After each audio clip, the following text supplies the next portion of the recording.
Welcome into the Cam and Strick podcast, episode number 197, presented by Hair Club, baby. Damn, 197, man. 3 more. Who's number 200 we can get on? Ooh. Who finished with 200? Mario is anything significant? Mario that has a didn't. 200? There's only one guy that went over 200. Oh. That's Gretter. Mario got 199 one time. That's it. Yeah, he got 85 goals. Yep. Holy had more than Mario. Can you Holy imagine? had 86. You believe it? Does Brett Hall, people know how great he was, but do people truly know how great he was? Yeah. Brett Hall is a superstar for everybody. Yeah. If you're a hockey fan, you know who Brett Hall is. I don't know. If you say, I don't know who Joe Nieuwendyk is, that might be a little different. Hawley's in the upper echelon of popularity, in my opinion. Yeah, he is. 100%. He played for some big teams. He was so damn loud here. He's the reason why we all got into fucking hockey, let's be honest here. Yeah. In St. Louis, Brett Hall was the reason why we all got into St. Louis. And that all of us have made it after that. It was because of Brett Hall in the early 90s. My dad took me to the game. I saw him. I saw Twister. I saw fucking Chassé, shit-stomping cats. And I'm like, I want to be that. I went to Cardinals games. You said you wanted to be Holy. I want to be Twister. I know. Because all the women folk are like, oh my God, oh my God. And he'd take his jersey off. I go, I want to be that. He parade around the ice, a badass song. Yeah. I want to be that. I never took my jersey off. No, you didn't. In the penalty box. No, well, the fans didn't want it, Andy. You know, I only had 6 penalty minutes my senior year. Well, you were a skilled player. But I went to Cardinals games, man, and we love the Cardinals. We love the DeWitts. They always had superstars, too. They had superstars. They had Ozzy. They had monsters, man. I even like Ray Langford. But like the Cardinals games. You got the wrong Ray. Remember when they were like, they had like a hotel? What? Yeah, it might have been with your boy. I don't know. They had a hotel, like he and like some other people. Like, they used to take like, you know, they used to have parties at the hotel. Oh, yeah. and I think a media member, it got out. Something happened. The police may have gotten involved. A media member called Ray Langford to ask him about it. And his response was, you got the wrong Ray. And he hung up the phone. I might have to look that mug up. Great response. Yeah, but like anyway, though. Like, you go to Cardinals games, I'm like, I'm looking around at everything, like, not paying attention to shit. Oh, people are clapping. What happened? Oh, struck him out. Or a base hit, and you're like, okay, what the fuck? You go to a Blues game, though, and you go up to the glass. All y'all parents out there, take your kid to a hockey game if you can. I know it's expensive. Take him to the glass. Let him see warm-ups. Let the pucks come at him. They'll be like, what? A player will give him a puck if you have a kid. It's the way it goes.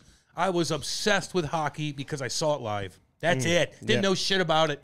Didn't know anything about hockey until you watch this Blues team with all these guys with these badass mullets. And I'm like, this is unbelievable. That's how we all got into hockey, man, in St. Louis. You're getting into baseball now. Like, do you know the players? Yeah. I find myself. I do. Like, when I watch the All-Star game, for example, I don't know who anybody is. Yeah, and I Wikipedia the shit out of it, and everybody's got an amazing story. Like, you ever spend your time, Cam, just searching names on Wikipedia? Read their background. Everybody's got a story. Yeah, they're all the same. Listen, I read about like... They're not the same. Okay. They're not the same. Yeah, okay. The guy grew up there, and he grew up there all playing baseball, yada, yada, yada. Maybe this guy had a hard upbringing, blah, blah, blah, blah. I look up, like, Vlad the Impaler shit, you know. Who's that? No. Who is that? Vlad the Impaler? Hey, I've been watching that DB Cooper, by the way. Okay, enough about that, though, because I've been he watching ain't caught. that. Okay, so there's no... The ending sucks to that because the dude ain't caught. Vlad the Impaler, look that son bitch up. Who's he? Well... He was a warlord from back in the 1500s, and the reason why Dracula is here is created because of Bram Stoker went and he looked up Vlad the Impaler and how horrific this guy was, and you know he'd put all these his enemies on a stake. And you know, lube up their ass and put them up and have 20,000 fucking you think Turks. that really happened? Yeah. Oh, it's historical. Yeah, but how do they? So like, anyway, how come someone can't physically like be like, no, you can't? They don't put me on the stake. Because they had an army and they had all the Turks come down and his castle was like in between this huge holler. I don't even like thinking about it. And so in the 1500s, he grabbed all these guys, killed them all, and he stuck them. And so when the army came up and saw all these guys dying, and what's it called when you're there's a word for it, and they lube up their ass, and they'd stick them. They'd slow death because they'd creep up, and they'd be impaled by these things. Hey, you got the army stop. This is the interesting shit that I like. This is not interesting. This is how Dracula came about. This is making me about to pass out. I'm starting to sweat a little bit. I'm not feeling good as it is. Every time I bring up something, something, and you learn something from me, which you desperately need to do, you now could become obsessed with it, just like DB Cooper. Now when you go home, look up Vlad the Impaler. I'm not watching that. A lot of people are going to Greece right now. I don't know. Greece could be on my list. Next summer, we're going abroad. I don't know where we're going to go. We're going to go somewhere really nice, man. Somewhere different. Like what? I don't know. I'm trying to plan it out right now. Although Just Hawaii remember, is what keeps kind of pushing. It's easier to get to a little bit, although still expensive as easier shit. to get to. But it's a completely different world over there. Yeah, but you're still in the United States, and that is a big deal to me. That is a big deal to me. I don't even want to go to Mexico anymore, unless you're flying private and shit. I don't trust the COVID stuff still. I don't want to be stuck somewhere in Mexico and not be able to come back. I went to Cabo a couple months ago. Lovely experience, don't get me wrong. But if I could stay in the United States, I ain't going anywhere else. Yeah. Like, I'm not right now. Croatia has some of the nicest beaches White in beaches. the world. Yeah, because they're in the same areas. They're on the Mediterranean there. They're looking over, a lot of historical aspect of that. It's all white. They're on cliff sides, a lot of castles. Croatia's beautiful. Now, would I want to grow up living there? Fuck no. Oh, I would. You want to grow up living in Croatia? No, you don't, because there's not much, can you... Nah, I don't know too much about the economy. Well, you don't know much about Croatia. Well, I know about Eastern Europe, and usually when Eastern Europeans grow up, they want to get the fuck out of there. My family's all from Eastern Europe. Yeah, and they came over here, didn't they? They did. Exactly. Eventually. Although my mom was born and raised in Sweden. I told you that before. I'm actually Swedish, which is why I drive the Volvo, the racing series. Yeah. Swedes, man. Yeah, I'm Swedish, too. Jansen, 2 S's. Yeah, I know. I'm a goddamn Viking, Andy. I know. I'm a blue-eyed, blonde hair, sound bitch. The Croatia, they had those incredible uniforms, the basketball uniforms back in 1992, inspired by the Grateful Dead. Do you remember that? No. You don't remember their Olympic basketball uniforms? No, they got their ass kicked. That's all I remember. From 1992 against the Dream Team? The Dream Team fucked everybody up. Charles Barkley's like cruising around doing this shit. What a cool-ass team. Listen, man, those guys were actually cool. Jordan was cool. Fucking Barkley was cool as shit. They all were cool. They're kind of nerdy now, I feel like. I'm gonna write a post about my feelings. Back then, dude, these guys were fucking badass. Jordan's like, fucking Republicans buy shoes too. Get the fuck out of here. He gambled, smoking fucking cigars, gambling, playing 36 holes before he goes out there and puts up 36 in a game. He bets thousands of dollars with fucking JR and shit. Then he goes and plays and he dominates that game. I mean, Jordan was cool, man. Yeah. Weird things happened with Jordan, his daddy and all that stuff. These guys now... What do you think happened with that? His daddy got murdered. You think? Because of the gambling? Maybe. Andy, I don't know. I don't like to speculate, but it is a nice conspiracy theory. I can always use a conspiracy theory, man. I like conspiracy theories for the most part. Well, give me your opinion on that. Like, how do you think... Don't know enough about it, to be honest with you. You know what happened? Don't know enough about it. You know what happened? He was like on the side of the road, I think. In North Carolina. And he stopped to go to take a nap in like a parking lot, and two guys robbed him and killed him. Very bizarre, Andy. Very bizarre. I used to sleep on in rest stops back in the day. Like if I wouldn't do it now. I don't think I could stay in a rest stop now. Yeah. I used to sleep in a rest stop with the windows down, and I'd have my white German Shepherd in case anything went down, whatever. You go. So she's on alert. A white German Shepherd. Oh my God. I'd get another one, although I don't know if they would be. I don't know if I'd find another dog. Andy's talking about golden retriever or German Shepherds, but now like Andy is a typical fucking Creve Coeur Racket Club nerd. He gets a golden doodle. I love his doggy. Blay is a cutie. I love that poor thing. It's probably neglected a little bit. But Andy's like, what's everybody else get? Where's the wind blowing? Oh, golden doodle. Let me get that. That's what you got. No. That's why you got it. Where's Go rescue the a dog. Blowing? Where's the wind blowing? I'm going that direction. Sam, be honest. No, I am. You think I had any choice in that selection of dog? Well, then. I had no choice, dude. Oh, then you got to put That's your foot down. my wife, dude. Yeah. My wife. She runs your show. That is their dog, the wife and kids. And she didn't want a dog takes care of it? that sheds. Who takes care of it? I'll be honest. My wife does. No, you don't. No, yeah, she doesn't. I think she does. No, I think she does. Andy, you take care of it. You I cook, haven't fed. You clean. You do everything in the don't. house. You do everything. Do not. Yeah, you do. I haven't fed that dog, I don't think, and it's been months. Yeah, I know. It's skinny. Since I fed the dog. I know. So somebody else feeds it. I will give it water because, the dog needs water, and I take it for walks and stuff like that. But I don't really... Listen, they don't let me, treat the dog the way I want to treat it. I just want to let the dog go. Yeah, that's smart. By the highways by your house, that's smart. No, and he lives by highway. They don't need to be highway. on a leash at all times. Yeah, they do, man. That's such a Hoosier-ass thing to do in your subdivision. Let your dog not go on a leash, and he's going to your neighbor's lawn, pissing everywhere. That's what Hoosiers do. You're a Creve Coeur Hoosier is what you are. Don't let your dog go creep around the damn subdivision, smelling curry everywhere, hanging out with that nerd boy down Dude, the road. I don't know what's going on. Is there curry everywhere? My neighbor's yard, it turned like lime green and white. It's the worst looking yard in the neighborhood, and I don't know how to handle this, dude. Do I go say something? No. Oh, really? Nah. Oh, I have to say something. I wouldn't go bitch about somebody's lawn, dude. Dude, it is so embarrassing. Well, you're in a poor part of Ladue. It's a brand new house. I know, but you're in the poor. Their house. His house Andy, is brand new too. But you're still by Hoosiers. You got Hoosiers. He is where not you a live. Hoosier. Yeah, he is. If he lets his lawn go and he's got toys in his fucking yard and his house smells like curry every day, you're a Hoosier. Well, he's got Hoosier tendencies. That's what I mean. Yeah. 100%. But he's like a radiologist. Like, doesn't matter. You could be a smart Hoosier. You could be a successful hillbilly. It doesn't matter. So there's different types of Hoosiers. Yes, Andy. Goddamn right.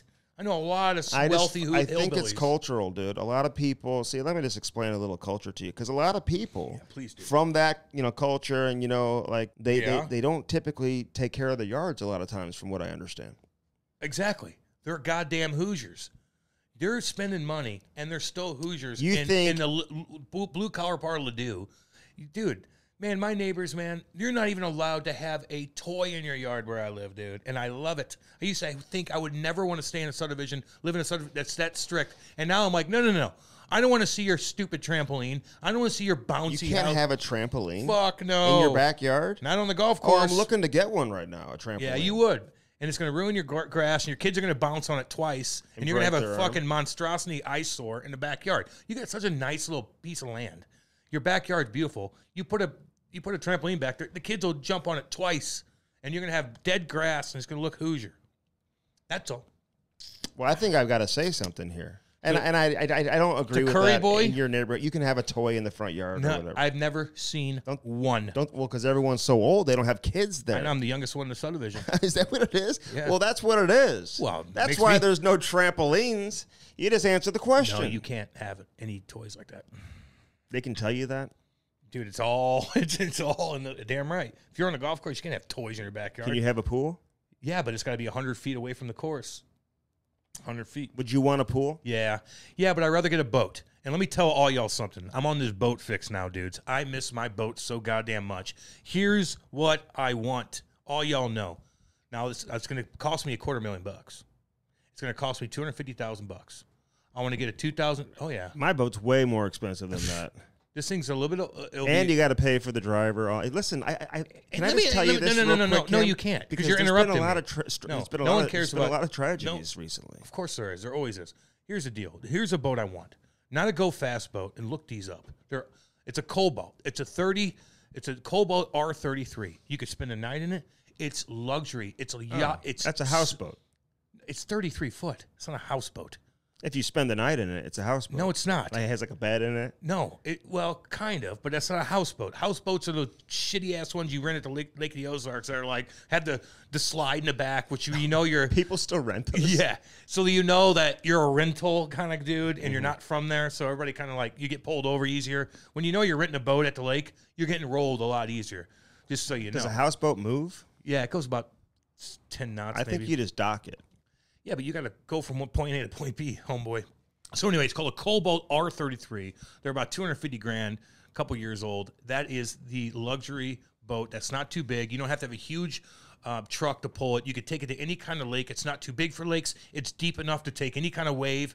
They are the nicest. So what made you pick that one? Because they're the nicest, most luxury boat. Like you just saw it recently? You could sleep. You could put it all. You could as a headboard where you could, everything is just so electronic. You have so much space to lay out. You have swim platforms that go this. You have a cooking station. You have this. It's so nice, but it's not too big, but it's big enough to be able to chill. Cobalt R33. If Andy, you keep making me money, boy, me and you're gonna be on that goddamn thing soon. I watched that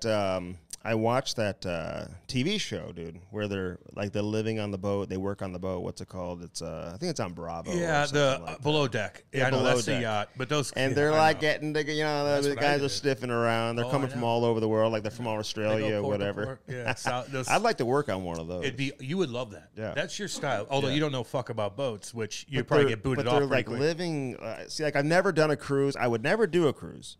I'm just not into the cruises. Not either. I've been seeing a lot of brawls on the cruise ships recently. You see those fights that are going on down there? I ain't going on Disney World. I mean, people are fighting at Disney World.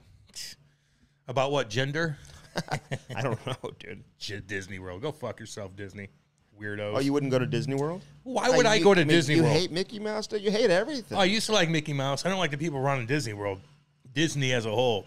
Why? Bunch of weird. Because they just implement goofy ass shit to kids that's unnecessary.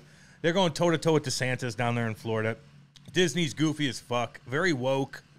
We got to talk about gender to kids. Like, what? Wait, no, I want to see Mickey. My kids want to see fucking Mickey Mouse. They don't want to talk about their pronouns and gender and sexual shit. He's 5 years old. He wants to see fucking Mickey. He wants to see goddamn Goofy, and he doesn't want to talk about goddamn gender. That's why. Wait, so is Mickey Mouse not a male or whatever? Or Minnie Mouse isn't a female. Like, what are you saying here? They're birthing people. I don't fucking know. Wow. Goofy shit. When did woke become a thing? About 5 years ago. Oh, is that when it started? I think so. Like, who was the first person that was woke? Do you know? Well, I think it's a good question, Andy. Yeah, to be completely honest with you. I think it's a culmination of a lot of things. Like, define woke. I'd say most woke people are wealthy little white boys and girls that are confused on what they want in life. And it's not like they're struggling coming out. It's always like, whoa, my parents got money, but I'm confused. And I want to make a stand on something. Like, what do I have to say? What? Like, do something. Like, aren't you working? I don't know. Look, it's very confusing. I don't get it. I don't give a fuck, to be honest with you. But Disney can go fuck itself. Damn, you're down on Disney. Although I've heard that from some people. Why don't you read up on it? No, I know what's going on there. That's why ESPN is the way they are. Take the kids down there and see what's up. Take the kids. I mean, they have like breakfast with like princesses or something. Yeah, are they princesses now? I don't know. Well, I don't know. We don't know what they're birthing people. My goodness gracious! You don't know what they are. Birthing people. What'd you do? Hey, if anybody says birthing person next to you, like, I can't take you seriously. What does that even mean? I've never heard. That means that they think that men could have that's like fucking a midwife. Children. So whenever so they're like, no, a woman that's pregnant. No, it's a birthing person because it doesn't have to be a woman. Yeah, it does. But it's just so weird. People say that a man can have a baby. Listen, go put on CNN for a little bit and just listen for a little bit, and you'll hear birthing person from a fucking analyst, and I'm like, yep, I'm changing the channel. Wait a minute. So they say like a man can have a baby. Yes. Well, that'd be amazing. I'm trying to get pregnant. I've been trying to get pregnant for a while. So Kate's been banging the shit out of me, and I ain't getting pregnant. That'd be crazy if you got pregnant. I mean, that'd be. Well, I'm trying. That'd be kind of. Kate can't get pregnant because I'm pathetic. So can she get me pregnant? I'm a birthing person now. Whoa. I can't tell. Is this like offensive to people? I have no idea what's going on here right now. Not the people who listen to our podcast. I mean, a birthing. I never heard of that. Well, open your ears up and turn your hearing aid up. I've seen some of that. Get your head out of the sand and read things and stuff. Andy. Good Lord. Who was the guy you talked about originally? He's who used to Vlad the Impaler. Bad to the goddamn bone. Real quick before we move on, though, CD Cooper. This thing is DB. His name's Dan Cooper. Okay, his name's not even DB. It's Daniel. It's Dan. Daniel. Could you imagine back then in the 70s, dude? You could just walk into an airport like it's a grocery store. You just walk in. You just check in. They don't look for your ID. You just sign your name. They still had an ID, for sure. But you're right. He signed it. You can smoke a dart. You can do whatever you want. Darts. When I watch shows from like the 70s, it makes me want to smoke darts. I don't know what it is. When I see people smoke darts, it makes me want to smoke darts. I mean, like all over, like in the 70s, like everybody's doing it. I felt like dog fuck this morning. Oh, so did I, dude. Andy. Yeah, I hadn't gotten sick like this in a long time. Yeah. I was driving to work. What happened to you? And I'm like, You undercooked your barbecue. I barbecued all weekend too. I have a meat. I ain't Listen, I'm gonna put another stand down. All y'all out there, I'm a barbecuing son bitch, and everybody knows that. I don't like barbecue and bacon wrap stuff anymore. I'm done with it, dude.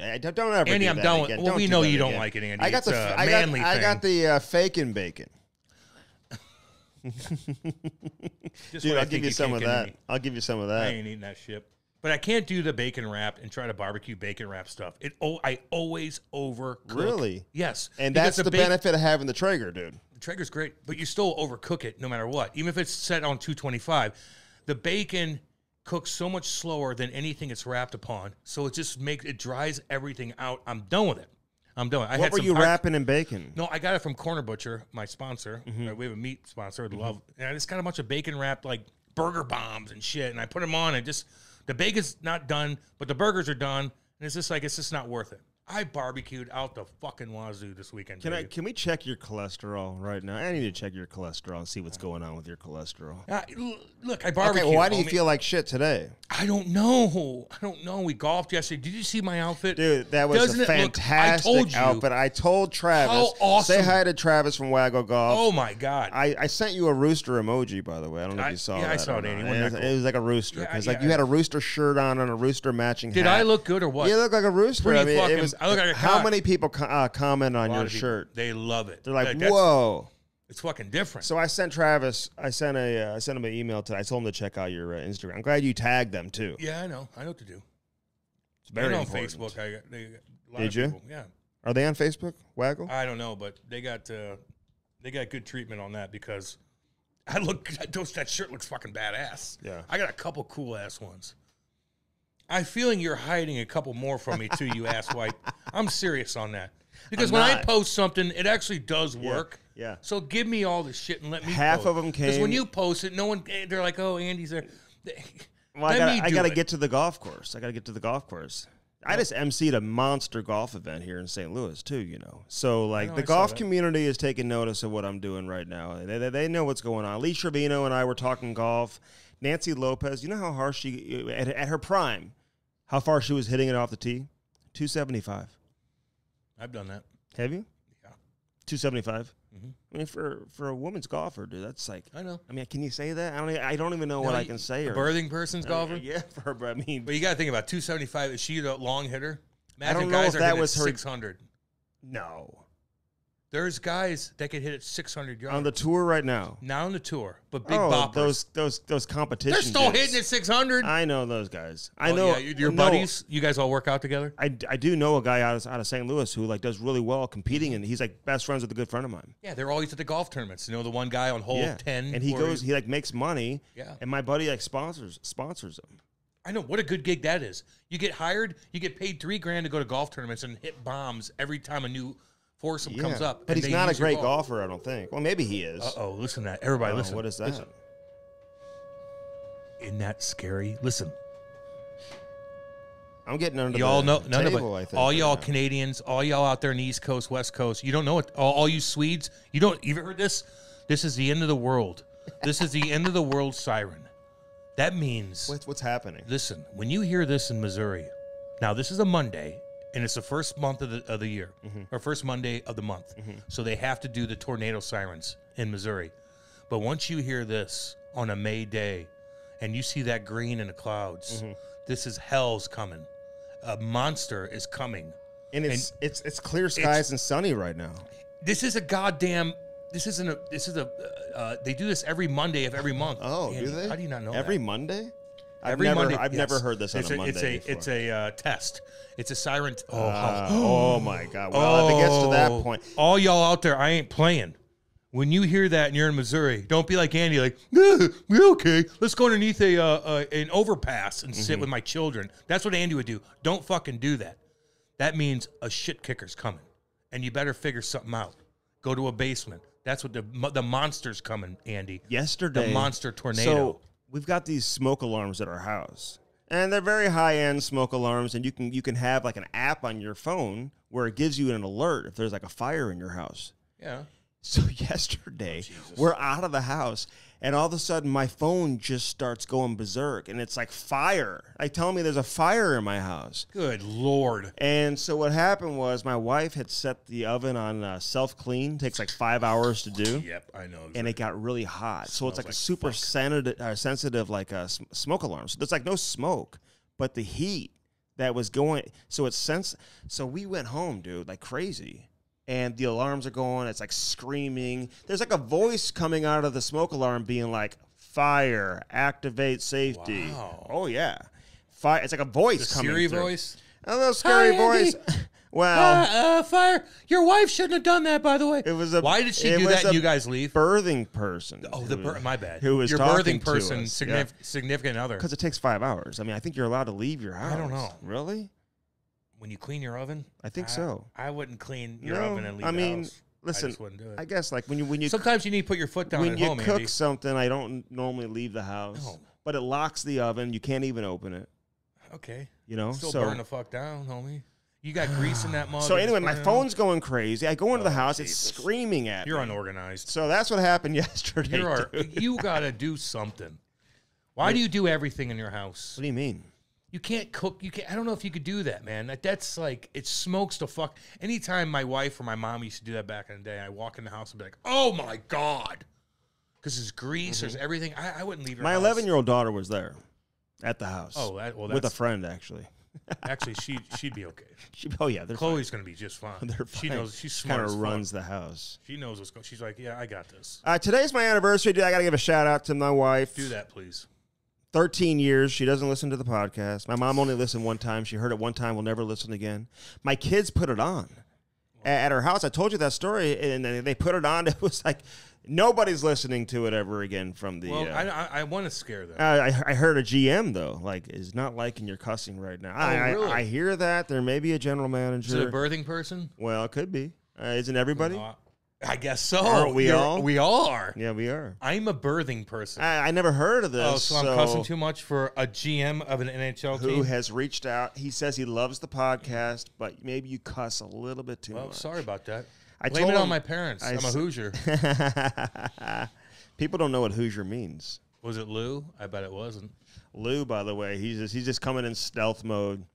Everyone's like, oh, have we not said that for a few weeks about Kadri possibly going to the Islanders? Like, when everything's quiet, it means the Islanders. That means Lou's doing something. I think we've said that a few times now. So we'll see how that plays out. Listen, he's been in on a number of different things, too, including Matthew Tkachuk. I bet. Talked to him personally.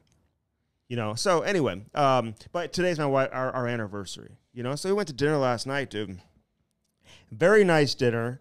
So you ever have you go somewhere, like you're enjoying yourself, very, very nice, and then the next day you just wake up and you're sick as shit? Actually, last night I was sick. Was the food good, though?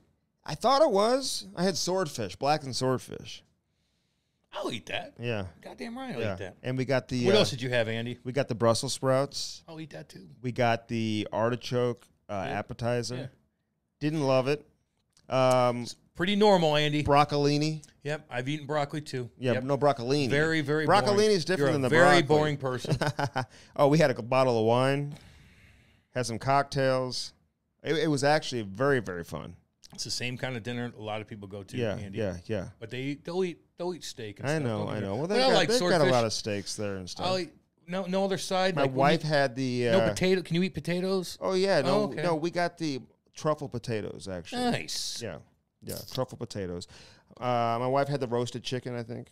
Oh, she ate chicken. Yeah. That's good. Yeah, roasted chicken. Yeah. So just curious. Yeah. So today I feel like sick, though, man. I feel really sick. I don't know what's going on with this restaurant. I don't want to say it and call them out publicly, but the service was terrible. Oh, motherfuck. God. Service was awful. That's why I don't even sit down at restaurants anymore. And they weren't busy. It's a Sunday night. Oh, because we couldn't go Saturday and we can't go tonight, which is our actual anniversary. So we went on a Sunday. There's nobody there. It's a brand new place, and it's okay. But like when the service is bad, and people are going to comment. He was so nice. People are going to comment and say, "Cam, people are struggling." Look, I get that. But I think that I evaluate everything when I go to restaurants. Yeah. And, like, if the lady's talking to her friend over there and they're bitching about, like, what happened earlier in the day, I don't want to hear that. No. Pay attention to me. I went to a restaurant the other day with Kate. I walk in. We always sit at the bar because I want to see the goddamn bartender. And I want them to look at me in my eyes. And I know I have a little bit left in my drink. Fill the damn thing up. I'll tip you out like you can't believe. Oh, 40% always. 40%? If you're good, goddamn right I will. Dude, I don't have kids. Oh, I always do 20%. I know, but if they're good, I'll hook you up. I always will. I still gave him 20% yesterday, even though he was a terrible-ass waiter. Yeah, but you always do that anyway. I'll do that no matter what. But I walk in, we sit down. The lady looks at us and looks away and walks back and starts talking to another lady about some guy earlier. So they're bitching about the restaurant in front of people at the bar. She fucking ignores me. And then, like, she just wasn't on, like, but she wasn't, like, overwhelmed. She was lazy, and that's the difference. If a poor girl's overwhelmed and you're bitching about it, like, the poor girl's overwhelmed. But these two hacks were talking about who the fuck knows what, probably Disney and how much they love it, and then they don't even pay attention to me, and I'm like, I'm here to spend money, and you fucking ignore me, but you're not working. Yeah. You're talking to a friend. No, he's not even talking. I don't know what he's doing. Like, he had one other table to take care of. So my wife would order a drink, and then he'd be at the other table. Then he'd come back over to. I'm like, You just got to bring it over. I asked for a wine list. He couldn't bring the wine list, dude. Then that's on there. Oh but if they're doing crazy stuff, you got to get. But just, they're not. That's late. That's he just just wasn't very good then, at it. Then fuck it. Wasn't very good at it. But I still tip them out. I do. I gave him a always tip. do. I gave him a tip. I always tip out, man. I went hiking too, by the way. You look like you were breathing very heavy. Oh fuck! I know. I gotta just. What's in that backpack? Nah, I'm getting my mind right a little bit. Yeah, nah. I mean, you just showed like. You act like you just finished. I act like I was an on Mount Everest. 18-mile hike to get to the very top. Very easy. And it was very. How easy. short was that hike? About Half mile. A quarter mile. Quarter mile at that point. I'm like, he's like breathing so hard. He's got that. People are backpack. like, where? He gets to the top and he's just looking around like, whoa, this is just what an amazing accomplishment. Like, fuck, I conquered this mountain. No. Kate got your last like 5 or 6 steps. You're breathing, you're sweating. Embarrassing. Like Castlewood State Park. People are like, where are you? I'm like, I love Castlewood. Castlewood's fucking badass. Yeah, but it's we like go right there, down the dude. road, you know. We go but there. it seems like adventurous. Did you do the steps? Yeah. All of them? Yeah, but too many people were there. Going down or going up? I went down that. I used to ride bikes there all the time back in the day, Ken. Dude, I like it, man. I want to keep hiking like that. There's nice little hiking trails in where I live in the wealthy part of Franklin County. Beautiful trails in St. Albans, man. I like it, dude. It's an easy thing to do. You get mountain lions out there? Nah, there'll be a couple. Dude, my brother just moved to Utah. They've got mountain lion attacks going on. Fuck yeah. Andy. And you don't even know they're there, homie. You don't even know they're there. They are stalking you the whole time. You'll walk past 2 of them, and they'll be looking at you like, I'm going to get you. But they don't do anything. Or they will if you go next to their cubs. But they're always around. They're in the trees. They're over there. They're hiding from you, man. Well, go on YouTube and look up mountain lion attacks. Look at some of the ones that are hissing at them. They used to scare me Scary as shit. Arizona back in the day. Yeah, they're in Arizona, too. I watched this video a few days ago. Did you see this one where like 20 hyenas were surrounding a lion? Oh, yeah, they're everywhere. Like the lion's done. No shit. The hyena, that little hyena. The hyena's bite is more powerful than anything else besides a crocodile. Just really, so you know. Could a crocodile take on a lion? I've seen those. Well, fuck yeah. Really? A crocodile is the apex predator, homie. Because a crocodile will take you and put you in the water and spin you around and drown you.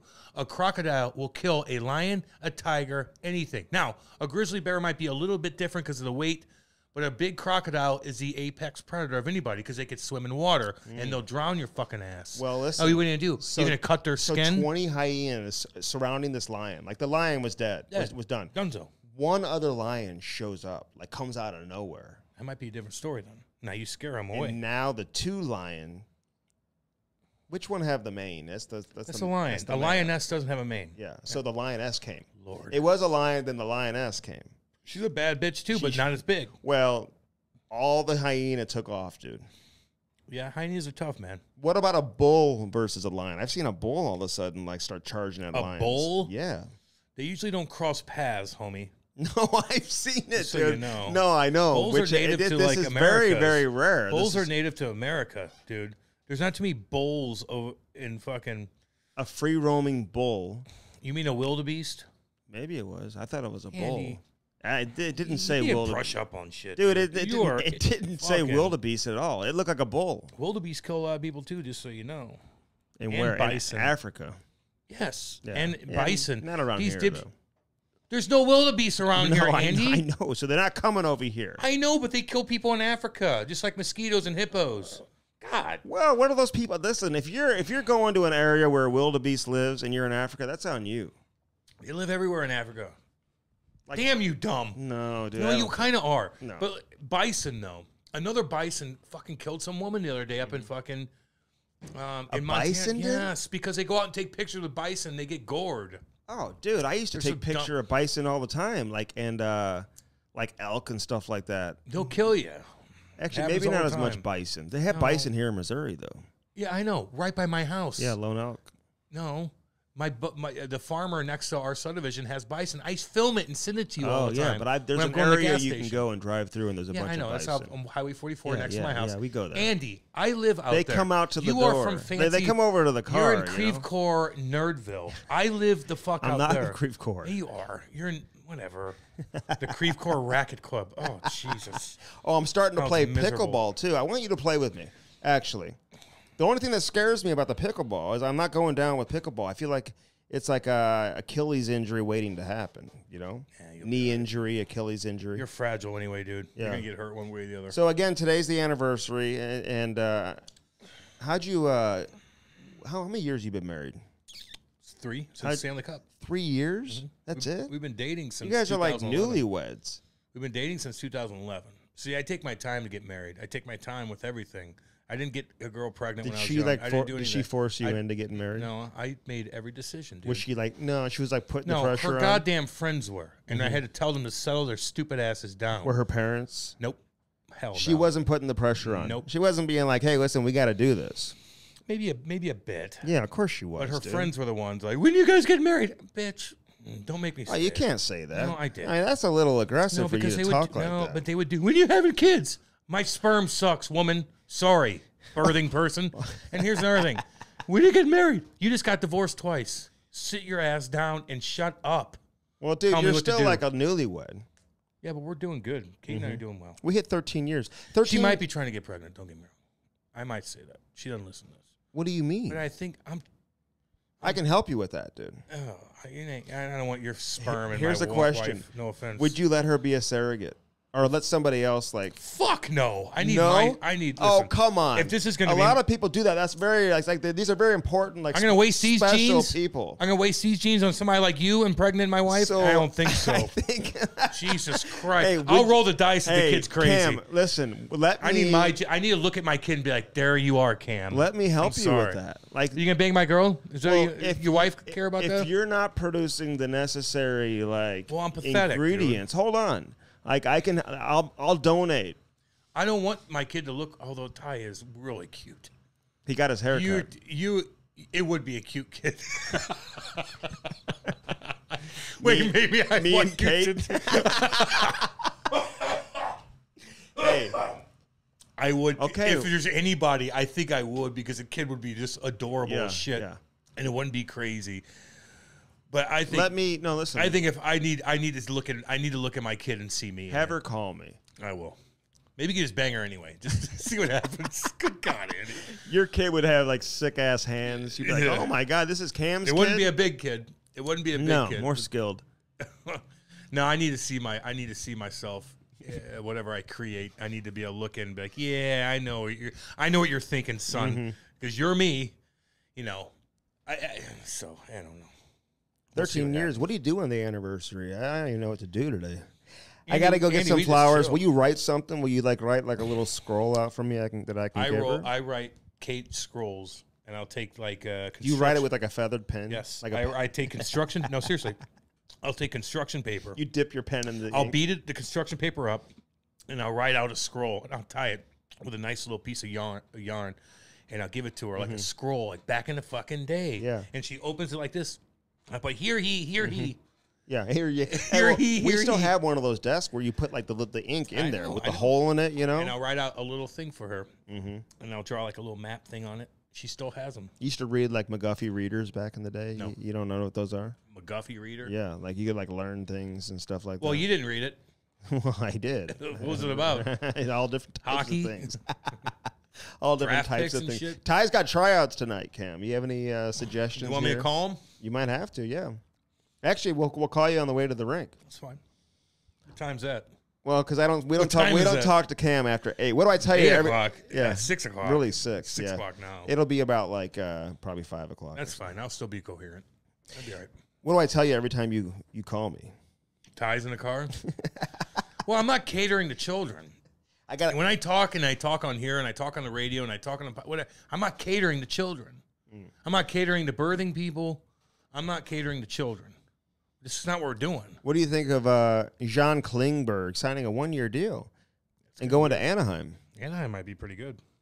Well, they will be good because Pat Verbeek, it kind of like comes from that Steve Yzerman kind of, hardcore mentality, background, just that quiet, like stoic confidence. You know what I mean? Yeah, I do. I get you saying. So he brings that. Do you ever play against him? I don't know. I don't think so. Played a long-ass time. Dude, he was older. Did he play in 2005? I don't know. I mean, shortly thereafter. He played into the 2000s. There's a lot of guys that retired after 2005. After 2004. After 2004 that I didn't get to play against. Did you play against Holy? Yeah, one time. I think he was playing for Arizona. It would have been early because he only played a handful of games. Yeah, I think I missed like it. 5 games or something like that. I would have remembered it, but no, I didn't get to play against Holy. He was sitting in the back of the bus, and he was like, "Fuck, I'm out of here." I think I played against Lemieux. Did you? Yeah, I think in 2005 he came back with Crosby, and we were playing them like 12 times that year because it was like right after the lockout. We played Penguins when I was playing for the Devils, and I remember I think I played against Mario. Did you ask him for like a? I don't remember. You don't remember? I remember Crosby cross-checked me in the back of the head because I ran him over one time, and it's in the paper the next day of him cross-checking me. It's in my parents' picture. Yep. Oh, I gotta see that. Yep. I got so many cool. My parents, when I go over there, take their beer and shit and talk to them. And I sometimes go in the basement and look at old pictures. Oh my God, they got so much shit. My guess is with Klingberg though, like everyone's like, oh, you only signed a 1-year deal. I bet you he was offered 2-year deals and 3-year deals, maybe even 3-year deals. And it's probably like, you know what? No, I'm looking for that 6-year deal. I'm not signing on a 2. He fired his agent. He hired Craig Oster. My guess is he probably could have had a 2 or a 3-year deal, and he's like, I'm not signing a 2-year deal right now. I'm going to do a 1-year deal and go out and do well, and then whatever, bet on myself, and then take it back into the market next summer. Or get an extension from Anaheim. Anaheim's got a ton of cap space, dude. Yeah. Very intelligent GM. They're going to be good. A desirable place to live. Like, they will be good. Desirable place to play? Yeah, it is. To live, I don't know anymore. But to play, when you're making money, you can live on the water. It's nice. When you're making money, yeah. California's a fucking joke. I know. But when you're making money, you're okay. I'd live in San Diego or something.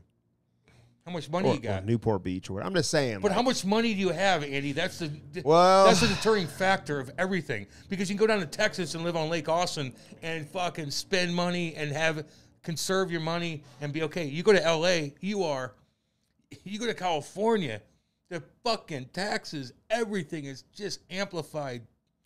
It's just, I don't know. That's why people are moving out of California in droves. That one person won the Mega Millions, dude. I saw that from Illinois. Do they announce who she is or no? I don't know. Because you have the option to remain anonymous. I would do that. Would you stay anonymous? Fucking A, right. And what would you do? Would you stay in your house? Would you move? My little cute house, I don't know if I'd ever move from that damn thing, but money talks. Why don't you just let your parents move in there? I would take care of my parents. I'd take care of my cousins. I'd take care of you. I'd take care of Brody. I would take care of everybody that's ever been good to me. I'd pay off their fucking houses. I'd pay the rest of their taxes. I'd have a system down to where people that took care of me over the years, I would take care of them beyond belief.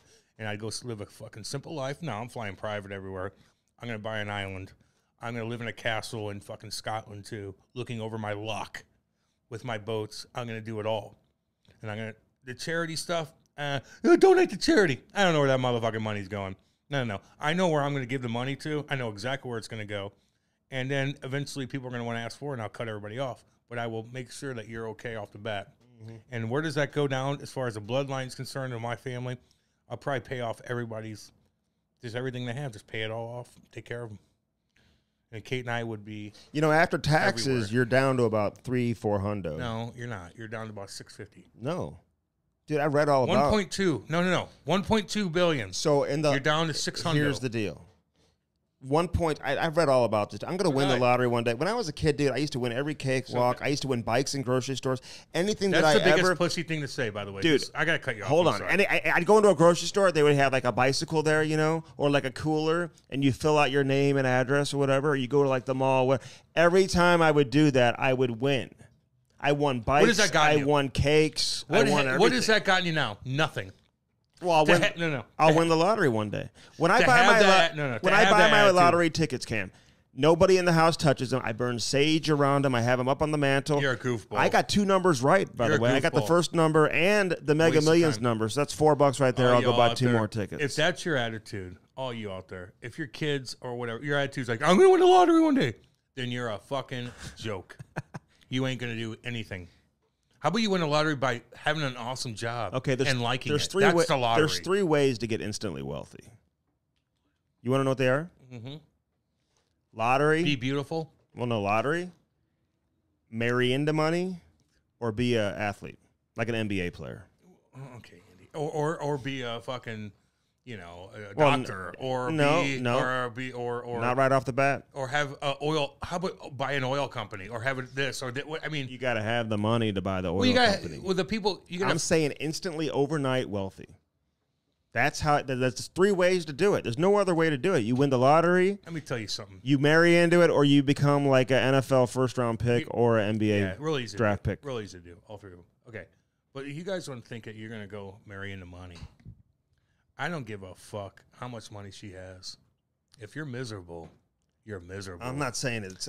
I'm not saying you should go do that for that reason. Like, if you guys are like, oh, just marry into money. Okay. She's going to run your fucking show so bad. You know what's going to happen? Her mommy and daddy going to run your fucking show. Oh, yeah. So every time you go to Thanksgiving, and the dad's looking at you, feel like it's your money anyway. It's not yours. Yeah. You're the bitch. You're the birthing person. Mm-hmm. You're like, I gotta go.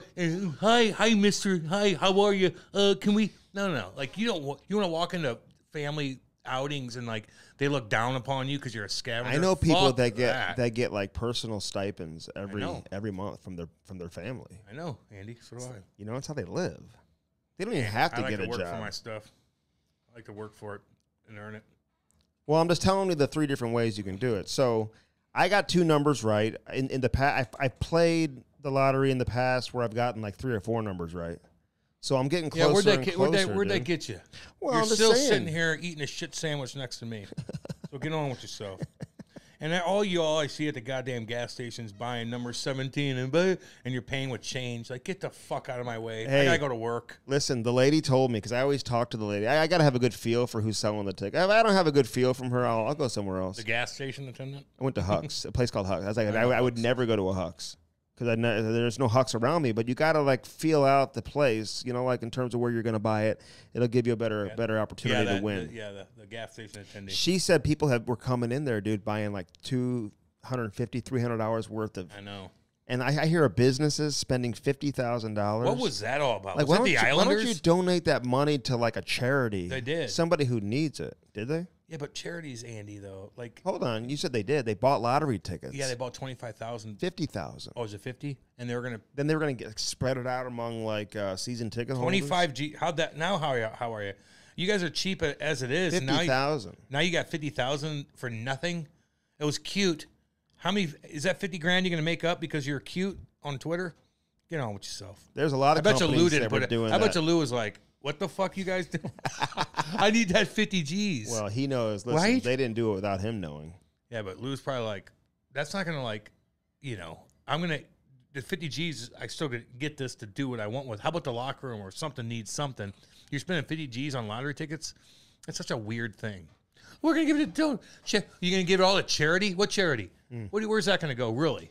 Like, I don't know, man. I'm just going to give it to charity. And there's so many goofy-ass charities out there, dude. I'd rather you give it to charity than go buy $50,000 worth of lottery tickets. Well, why not? Wait. Well, what's that going to do to impact the world? No. You're going to give it all to charity, or you're going to go spend it in the economy.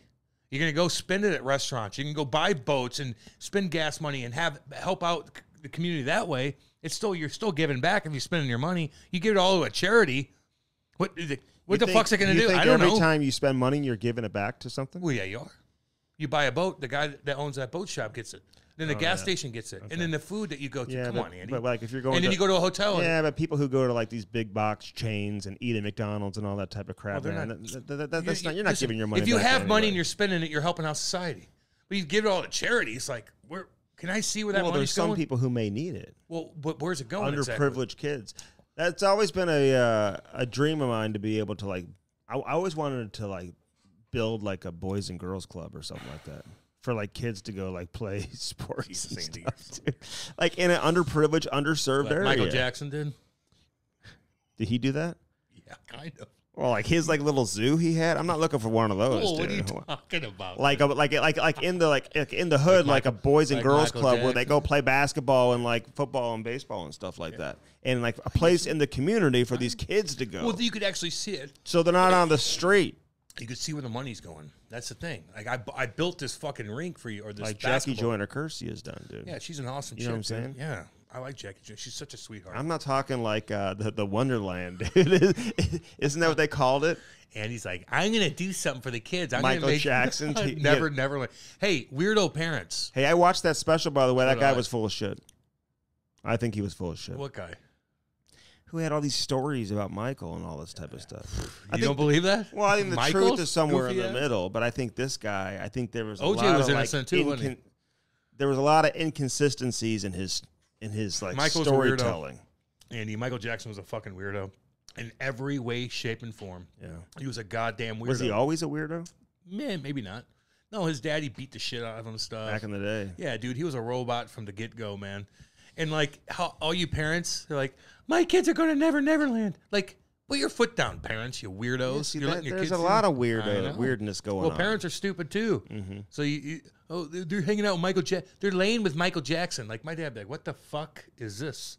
Laying with Michael Jackson as a 5-year-old? Who was? Oh, my the God. Kids, like, the kids laying with him at and Neverland? How they about were Michael doing Jackson that? taking Gary Coleman and putting him on his lap? Okay, all right. I don't know any of that. Listen, that's not the Boys and Girls Club I'm looking Gary for. Coleman was supposed to be a creepazoid. Really? Yes. He was Arnold on Different Strokes back in the day. Thanks. But here's the deal. Like, you know the one chick that did Superstar? What's her name from Saturday Night Live? Superstar. And she'd always, like, fall down. No. Real funny comedian. You guys will know. Tina Fey? No, before her time. Mm-hmm. It was the 90s. She did she dressed as a cheerleader, like Superstar, stuff like that. Molly Shannon. Okay. Molly Shannon was on Howard Stern the other day. Mm-hmm. And she talked about when she was young. And she met with Gary Coleman. And Gary took her up to the hotel when she was young. Mm-hmm. And Gary forced her to do things. And she's like, I was thinking about fucking booting him in his. I go, fucking kick him in his face, the little guy. So Gary Coleman apparently sexually abused Molly Shannon. Is he still alive? Nah, I think he died. Really? And so he did that to Molly Shannon? Yeah. I mean, this is a strong accusation. She was on Howard Stern and said it. So she said this? Yes, Andy. Yes, I am. I mean, Gary Coleman's making her do weird things. Is he a birthing person? Like, I mean, maybe. Did he have a kid? I don't know, but I'm gonna have. I'm not gonna have your person. kid. I'm gonna make sure Kate and I are gonna have a kid for you, dude. I'll give it to you. I don't know. If he looks like Ty, I'll be all right. But they just cut Ty's hair off. Hey, what's your? You have any advice for tryouts tonight? They're gonna cut like these little kids. How about you skate your ass off? You skate to the puck. Go get the puck. At that point, they're not gonna be like, oh yeah, I told you. Just go get it. Be aggressive. If you're aggressive, you'll get noticed. That's it. Learn how to skate back, stop on things. Maybe you don't handle the puck that well, but you're getting places, you're around. Stop, run into some people, do something. Hold on to it. Go get the damn puck. Go get it at all costs. Who cares if you're out of position? Go show off your speed and your aggressiveness. That's what they're looking at, in my opinion, in that age group. Okay. Speed and aggressiveness. Is he there? Ty's everywhere. Maybe he's not scoring, but he's everywhere. He's got there, he's getting back, he's doing this. We could work with that. He's making a team. Can I say this real quick, too? Because I know the World Juniors are coming up in August, which is just very forced. Very weird. It's very forced. Listen, I was just as upset as anybody when they canceled it last Christmas time. The World Juniors, my favorite hockey event of the year. I say it every year, and I will watch once again if it's on this August. I was watching the Hlinka Gretzky games yesterday. You know, when hockey's on, man, I'm watching some of those games too. I like to see not just the NTT DP kids, you know, like the top 20 kids, but the next 20. I mean, those kids are going to play in the NHL too, man, and are really good players. What's it called?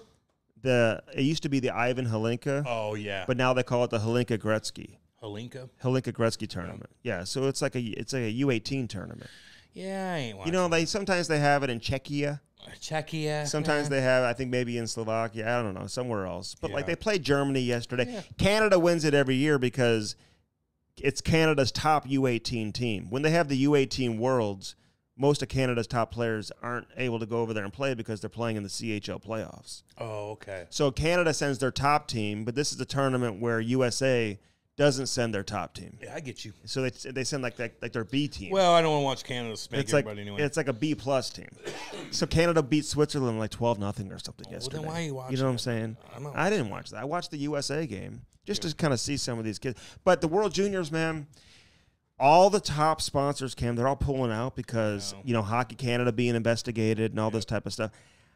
Just cancel the tournament. Just cancel it. Like, you know, money, man. They're not making that much money except from the tickets. And, like, obviously Edmonton will with the hotels and stuff like that. They're not getting any corporate sponsor money. And you got all this stuff, like every day, it's like one investigation after everything. And it's all about Hockey Canada, and they're hosting this tournament. Yeah, you're right. Okay.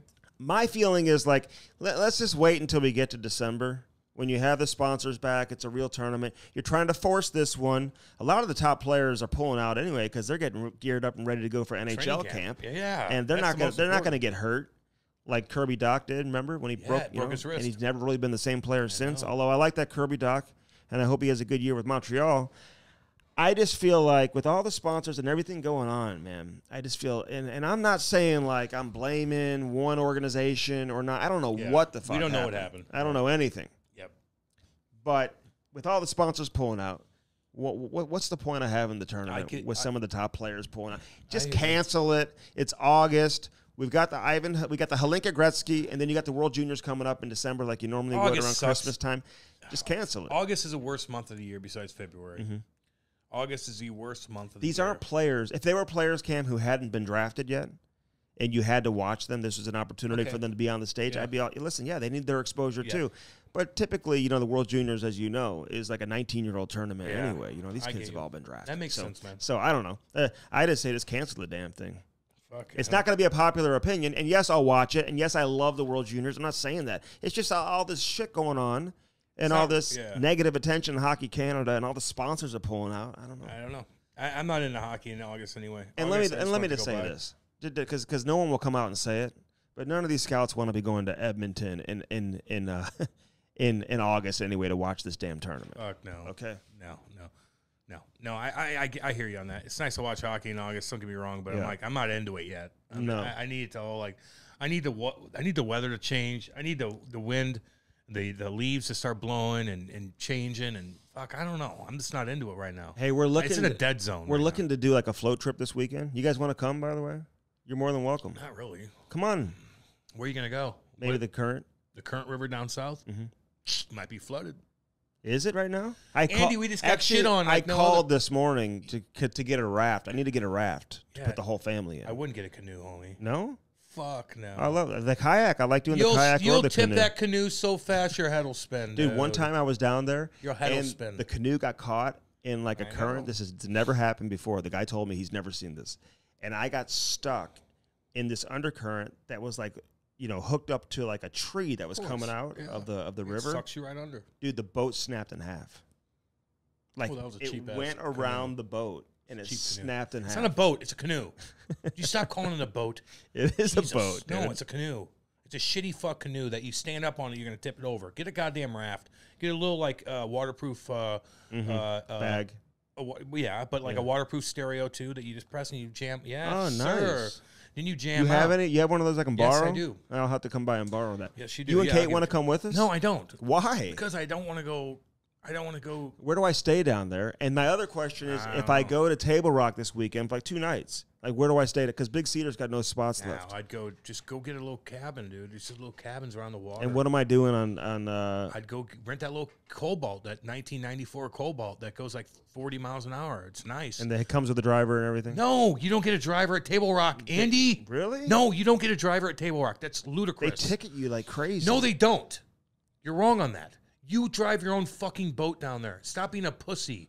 You're going to have that 18-year-old kid creep your wife out again? No. Hey. Drive your own fucking boat. You were supposed to be nice, Cam, this episode. I don't want to do it anymore. You're not, no?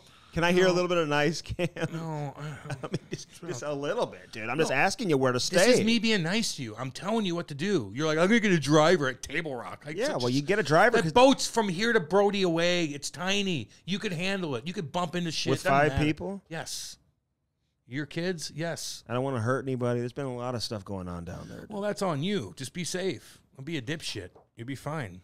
Hire a fucking creeping your wife out. What the fuck's wrong? There's nowhere to escape on that boat. The dude's always like, oh, what do you guys want to do now? Let's go to this cove. And I'm going to watch your wife jump in the water. Oh, my God. I wouldn't get in that nasty-ass water anyway. At Table Rock? I hear the water down in the Ozarks is... That's the Ozarks. So is Table Rock completely different than the Ozarks? Yes, completely different revenue, water sources that feed into it. You are so out of touch. Well, we're going to go this week. I'm trying to find a place, trying to find a spot. Anybody has one for me, You hit me up and let me know because I'm looking for a spot for this weekend. Yeah, but all the boys are making. Yeah, I'll drive that boat. Can I throw out another thing too? If there's a computer company listening, we're looking for a new laptop too. For anybody has a laptop, Jesus, it's so embarrassing. Send us a laptop.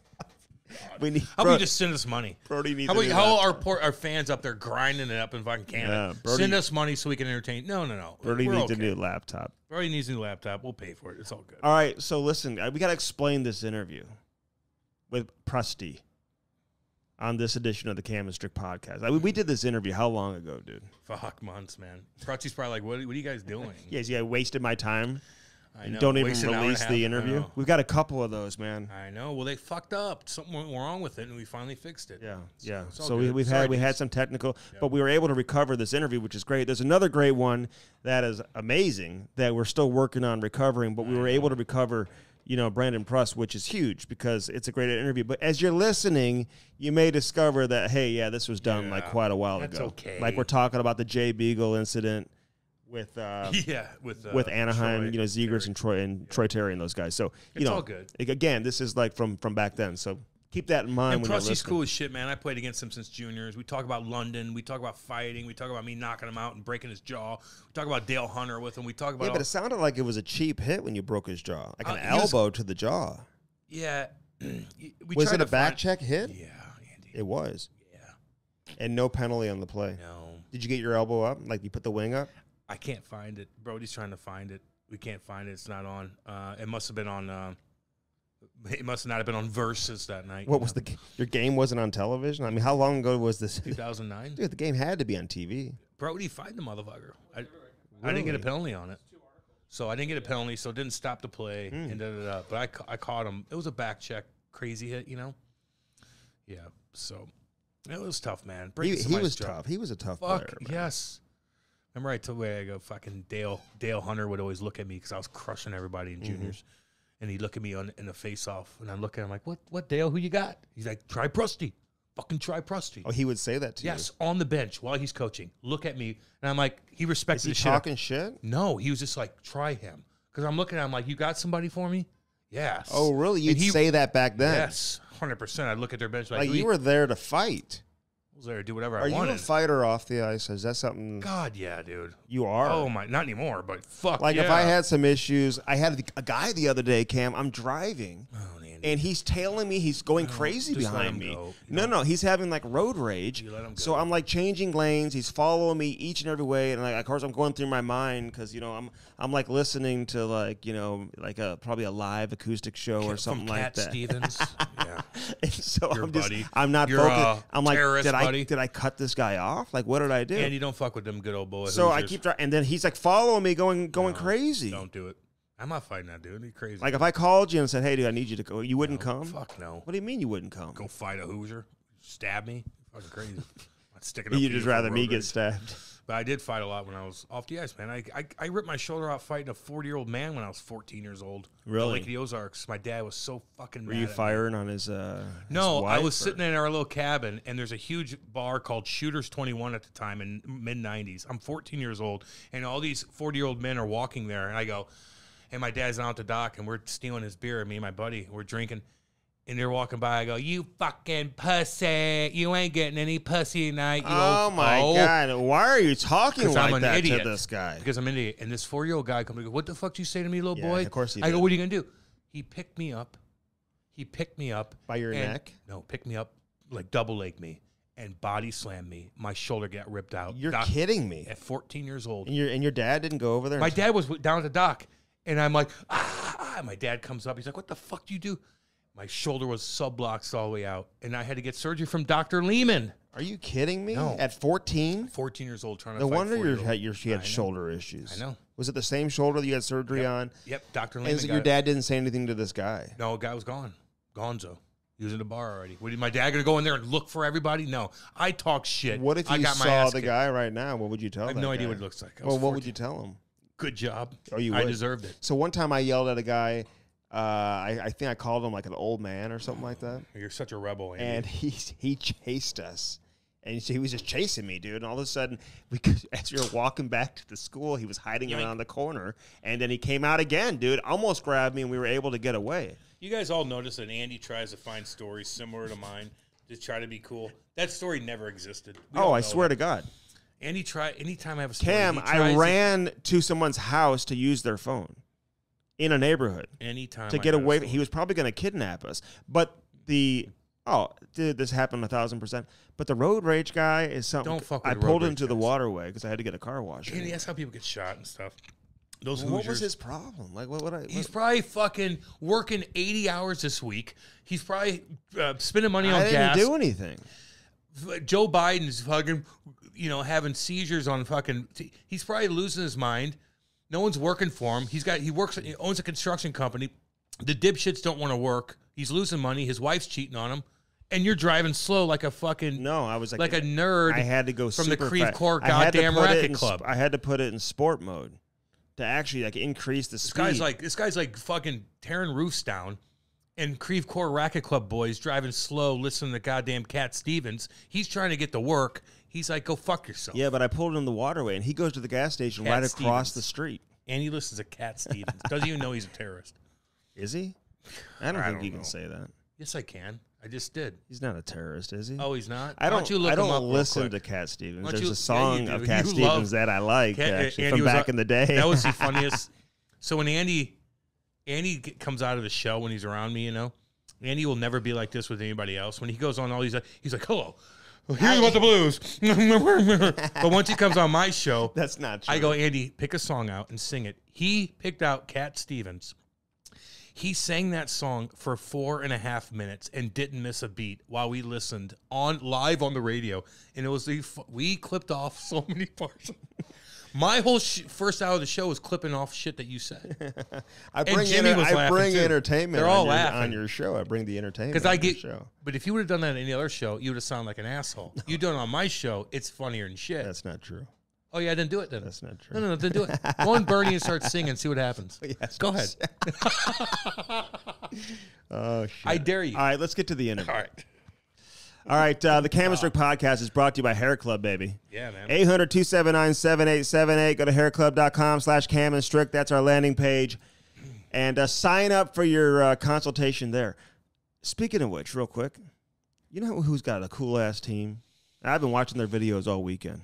Watching these dudes celebrate a Tuukka Rask wedding, man. I like those Boston Bruins, man. They party, man. Milan Lucic, Krejci, Bergeron. Yeah, they seem like having a good time. I like all those people are like tweeting out there being like, well, maybe now that Krejci and Bergeron have been hanging out together this weekend, maybe it's going to like make them want to come back and play. Like, dude, they really want to come back and play. Yeah. They got to like move, do whatever they got to do. I mean, the contracts will get done. They're not going to go play anywhere else, put it that way. I like watching those hockey weddings, man. All the boys. Oh, my God. They have such a good time. I don't know where they are. Are they in Italy? Probably. But Rask is from Finland. Apparently, he's got like kids. He's been with this woman since high school. It's like what's it called? Like a high school sweetheart. Yeah. Yeah.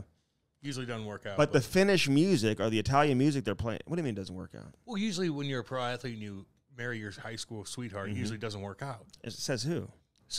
You have statistics. You have statistics that back this up? I will bet you any amount of money. Professional athlete that married their high school sweetheart usually probably got divorced at the age of 25. I would say there's a big percentage of that. Not that everyone's wrong, but I just think that you don't have anything. You're like, I love you, I love you, I love you. Oh, I'm famous. Oh, I got money. Oh, okay. I can explore. Oh, women like me now for the first time. I was a dork my whole life. And now I have money and people. I have like whoa, right. But I love my girl. But now I have temptations. So what's your recommendation? Well, just take your time. You don't have to get married right away. Now, if you know, okay. There's some dudes that get married in high school. Religious people get married like because they do it for the first time and all that. You can't. Well, this feels good, but you can't do it right beforehand. I mean, some religions are against that. In case you didn't know that, I don't know if you knew that or not. I work with guys. You know that? Oh, you work with people who are like that? Yeah, really? Guys, yeah. Who like save it? Could you save it? Or did you save it? Did you save yourself? I was banging 40-year-olds. Oh, God. 40-year-old mutants. That's a lot to ask, actually. This women can go to jail, to be honest with you. Where's that? I was banging 40-year-old women at 17 years old. No, like, they could. No, they I'm could. saying that's a lot to ask to to save yourself. And Yeah, I ain't doing it, and I didn't do it. Well, that's why they get married at 21. Yeah, a lot of guys are miserable too. What are those statistics? High. Oh, I think they have long, terrific marriages. Yeah, Andy. Yep, you're right. You're so naive. Oh my dude. God, you're the most naive motherfucker ever. Everybody loves everybody. No, they don't. It's not how it goes. Hey, when you know, you know. Oh, and look at the percentages on that. Woman, when you know, you know. Look that up. That woman who knew you in high, she knows everything about you. Who? Whoever. If you marry your high school sweetheart, she knows you before you became. I act like a tough guy, but if Kate and I divorced, I'd be fucked. I'd be so devastated. Yeah, I'd go have fun here and there. I'm ugly anyway. Like, girl, I'm a novelty act. Like, girls like to hang out with me because I'm funny and popular, but not because I'm sexy or anything. Popular. Well, you in high school? Well, I'm very popular in this town. I get treated like gold everywhere we go. If you're a chick and you're hanging out with me, you're probably going to have a good time. Like, there's things that you can have red carpet fucking, but I'm not good looking. I'm not anything. And then, like, I want a girl to know my past and my humor and everything. Like, if Kate left me, I'd be fucked. Mm-hmm.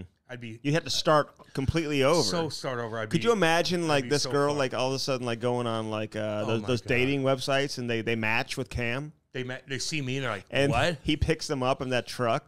He's got chew cans everywhere. Yes, chew cans and chew cups everywhere. I got chew. You're like just move that chew bottle out of the way. Heavy metal spit bottle. And I come home like the puppy, my baby, And they're like, what the fuck is this? And then I do it like, you wouldn't have the dogs. I'd have one of them. No. You can't split those dogs up. No, the fuck you can't. I'm keeping one of them my babies, no matter what. But I would be devastated. I would be devastated. I'd try to talk to these girls, and they'd be like, let's go out to a club. I'm like, what? The fuck we are? We're watching a scary movie and getting our minds right. Oh, you don't like doing that? Okay, I'm done with you. I'm done with you. Scary movie. And get my mind right. You don't open a nice bottle of wine, put candles on, get our minds right, and watch a scary movie with the puppies. You don't like that? Oh, okay. Well, go fuck yourself. Now I'm going to be home. I'm going to beat my dick off. So that's what's you can't. You don't need to go there. You don't need to go there. Well, do you know? Okay, listen. That's what it would like on the dating profile under like interests, like under your personality profile. What would mine be? Oh my God, scary movies. What would mine be? Barbecue, boats, alcoholic. We can't. Heavy metal. It's not funny. Heavy metal. Like, the girls don't like that. No, they want to wear sweatpants 12 months a year. I know. Obese now. The girls would be like, I want to hang out with Cam because he's fun and stuff. But then I'm like, they won't. They'd be like, he's too much for me. Swipe left. Yeah, I'd get a lot of dates, but I'd be like, I don't know. They wouldn't like me. I'm not good looking anymore or anything. Like, just don't do anything that's ever going to put you in this position. I'm monogamous as fuck, dude. Anytime I treated a girl bad before Kate, anytime a girl would cry and I'd do something where I just ignore her or something, because I was just so old, God would strike me down. Andy, anytime I make a poor little girl cry because I didn't call her or I let her on or something, all that shit.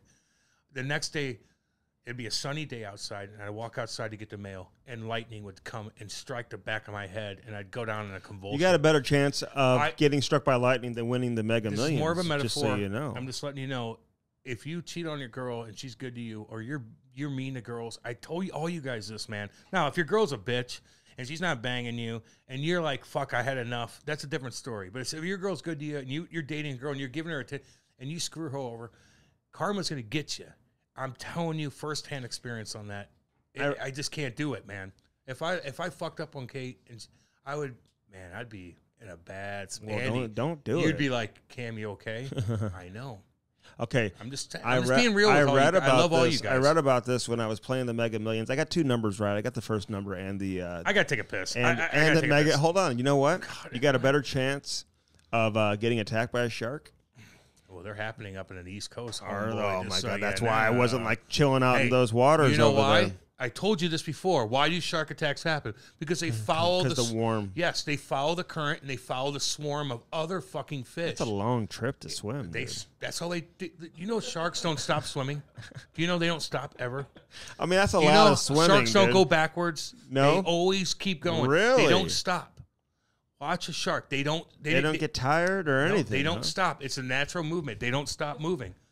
That's amazing. Just a lot of distance to travel, dude. I mean, whatever. I mean, of course they don't stop swimming, dude. I knew that they don't stop swimming, but like, you know, that's just a long distance to go all the way up and down the coast. That's what they're just looking for food, dude. Yeah. They don't have like a home that they go into and lay down and eat.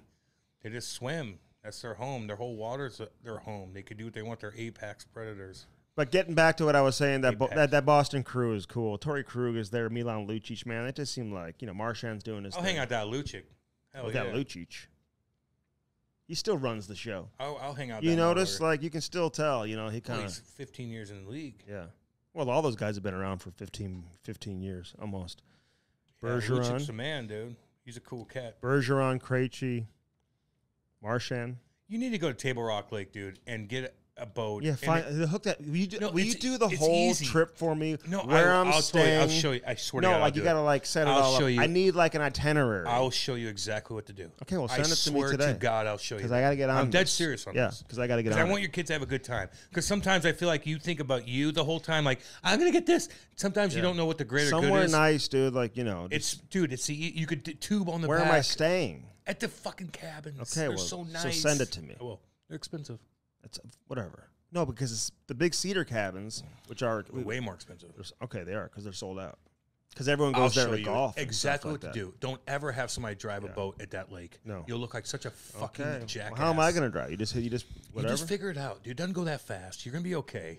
You gotta believe in yourself sometimes too, and be a man. And then my kids are gonna like jump out of the boat and swim. Don't have them jump out of the boat. Fuck yeah, go to a cove and they can swim. How do you know when to like turn the boat off and all? You know, I'm just saying, there's a lot of things you gotta know. You turn the fucking boat off when you stop. And your kids are in the water, you turn that, and you take the key out of that goddamn thing. You don't fuck around like, you know, what happened down Table Rock a couple weeks ago. I got a walkie-talkie. I can talk to somebody in case I'm like, hey, I'm a little lost out here. Is there anybody that can come, like, save me? You get lost in that lake, you're an idiot. You get lost in that lake, you're an idiot.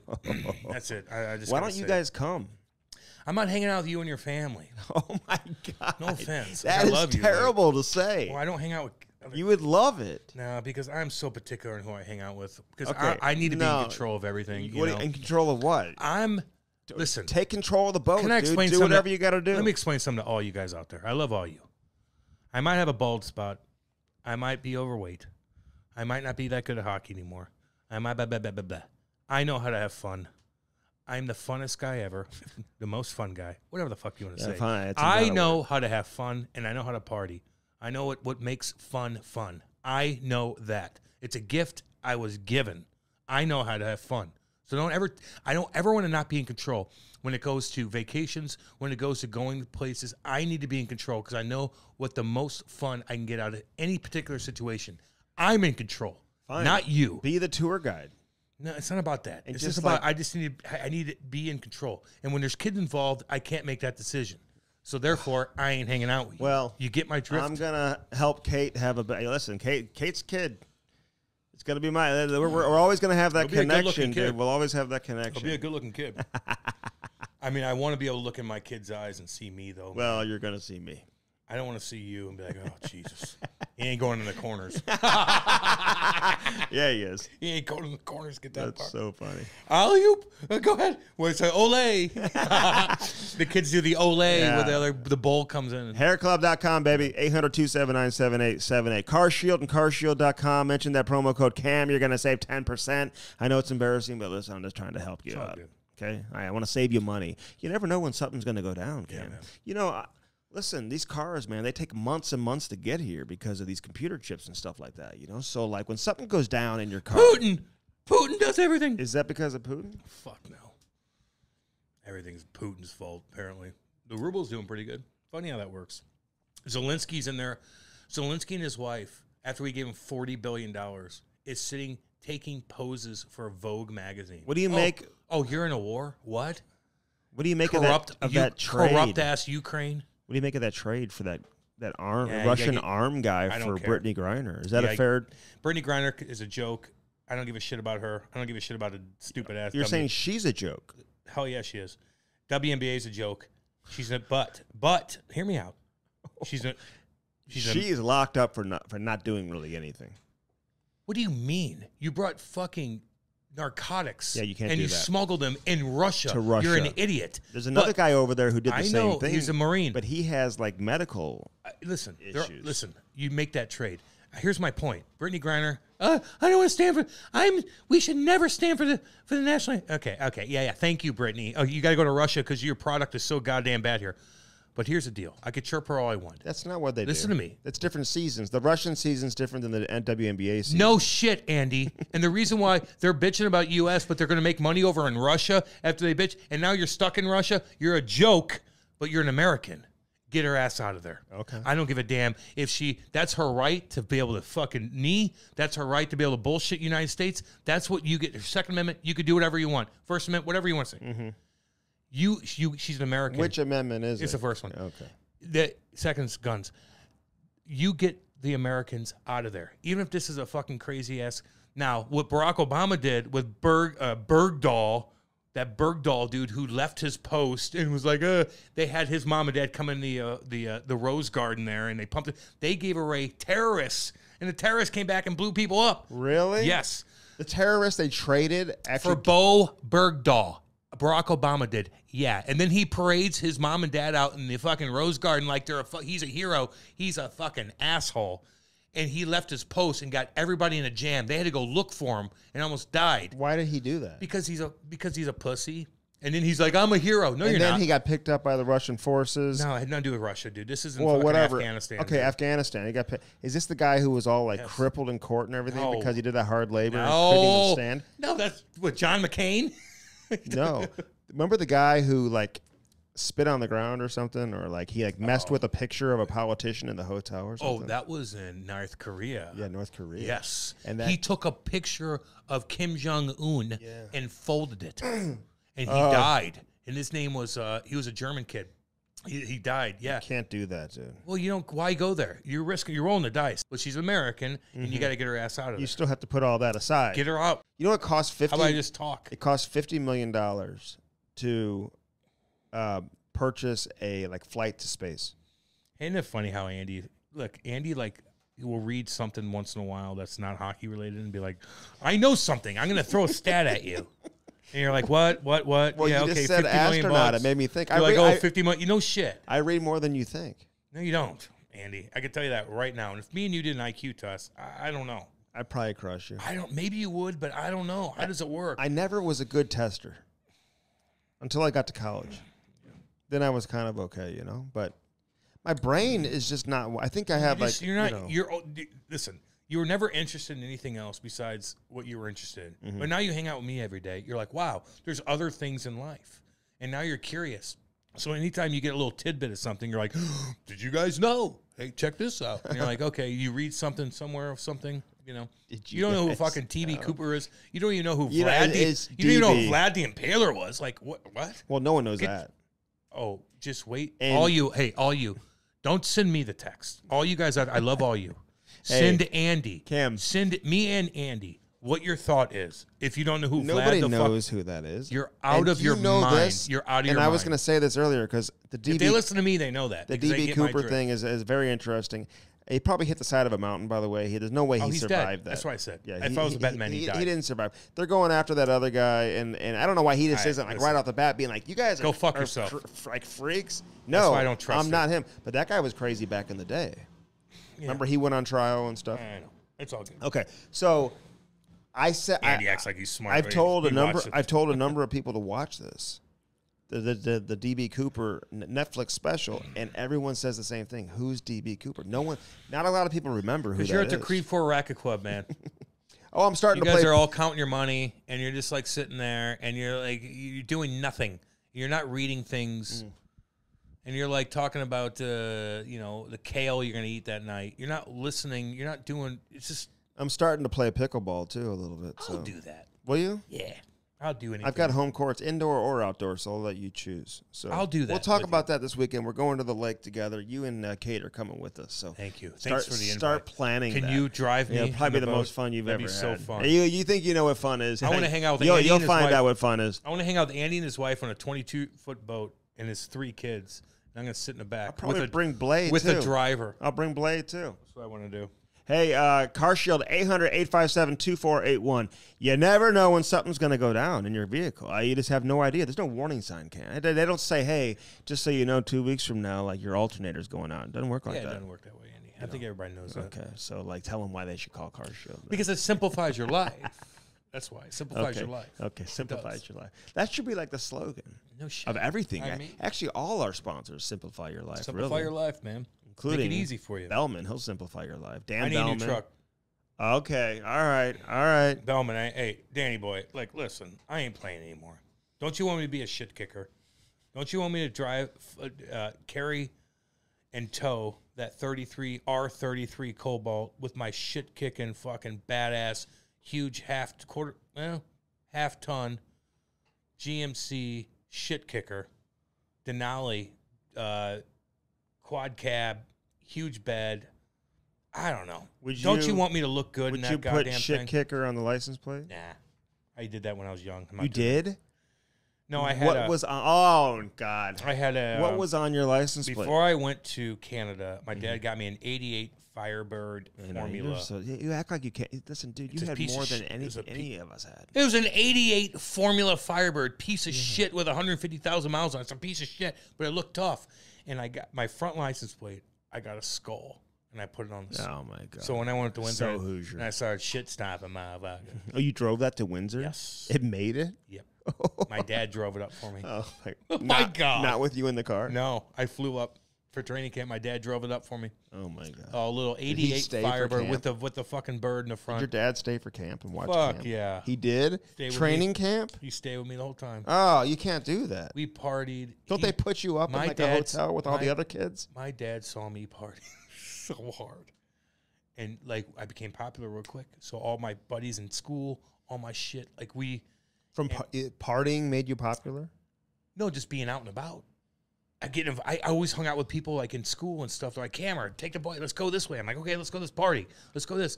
And I remember getting home so fucked up. My dad's like, God, Cam, you got... This is in Windsor. He's like, are you not... gotta stop. He's like, are you not... I go, Dad, I'm going to go bring it tomorrow. He's like, okay. I'd get home. I'd sleep right next to him. Oh, my God. We'd have hotel rooms and have my own bed. It's like Michael Jackson.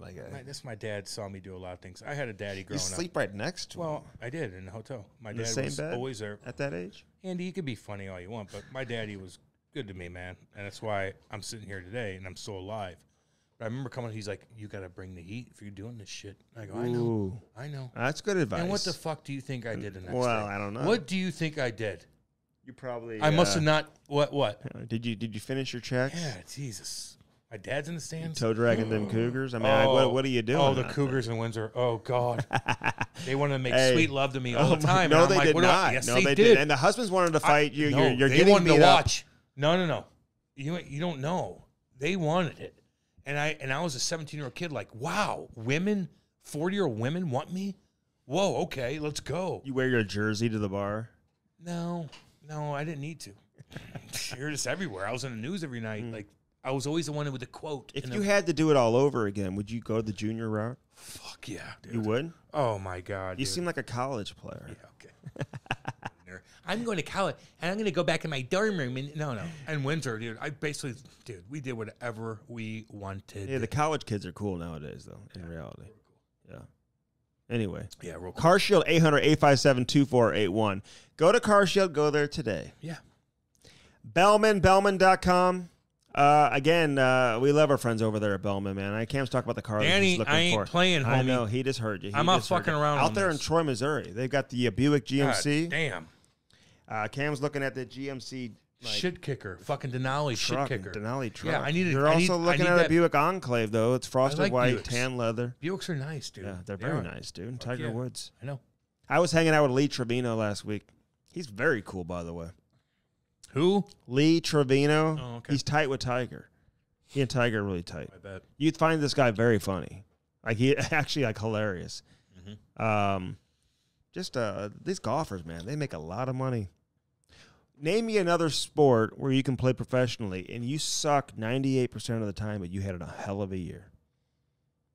Name one. What? You suck 98% of the time, but you had a hell of a year. Doesn't happen anywhere, Andy. I don't know what the In fuck golf, you're talking if you win 2% of your tournaments, you made a lot of money. Yeah, but the other tournaments, like, you got to be on the... Yeah, all right, whatever. Fine, you got that. I don't know. And, like, maybe you finish 5th or 6th or 7th, and you're still making money. But you win 2%, you had a hell of a year. Name me another sport where you can say that. Well, if you win 1% in the other sport, you win the whole thing. What are you talking about? Name me a sport where that happens. You win 1 trophy in any other sport, you won the whole thing. So, yeah, every other sport. So you're completely wrong on it. No, you got to win. Brody, what am I doing here? No, you got to win 9. What am I? You can't win 2% of your games. They make the playoffs, though. What are we talking about here? You can't win 2% of your games and make the playoffs. You're reaching for a. You can't. Is it a soliloquy? You can't win 2% of your football games in the NFL and make the playoffs, dude. So you're not winning. No shit. But in golf, if you win 2% of your tournaments, you had a hell of a year. Just trust me and let that sink in. Andy. This is all in Troy, Missouri, Cam. On the other side, you've got the tell Danny Boy I ain't Chrysler, Dodge, I'm Jeep, serious. Ram. I need to see him. Well, you got lots of options there.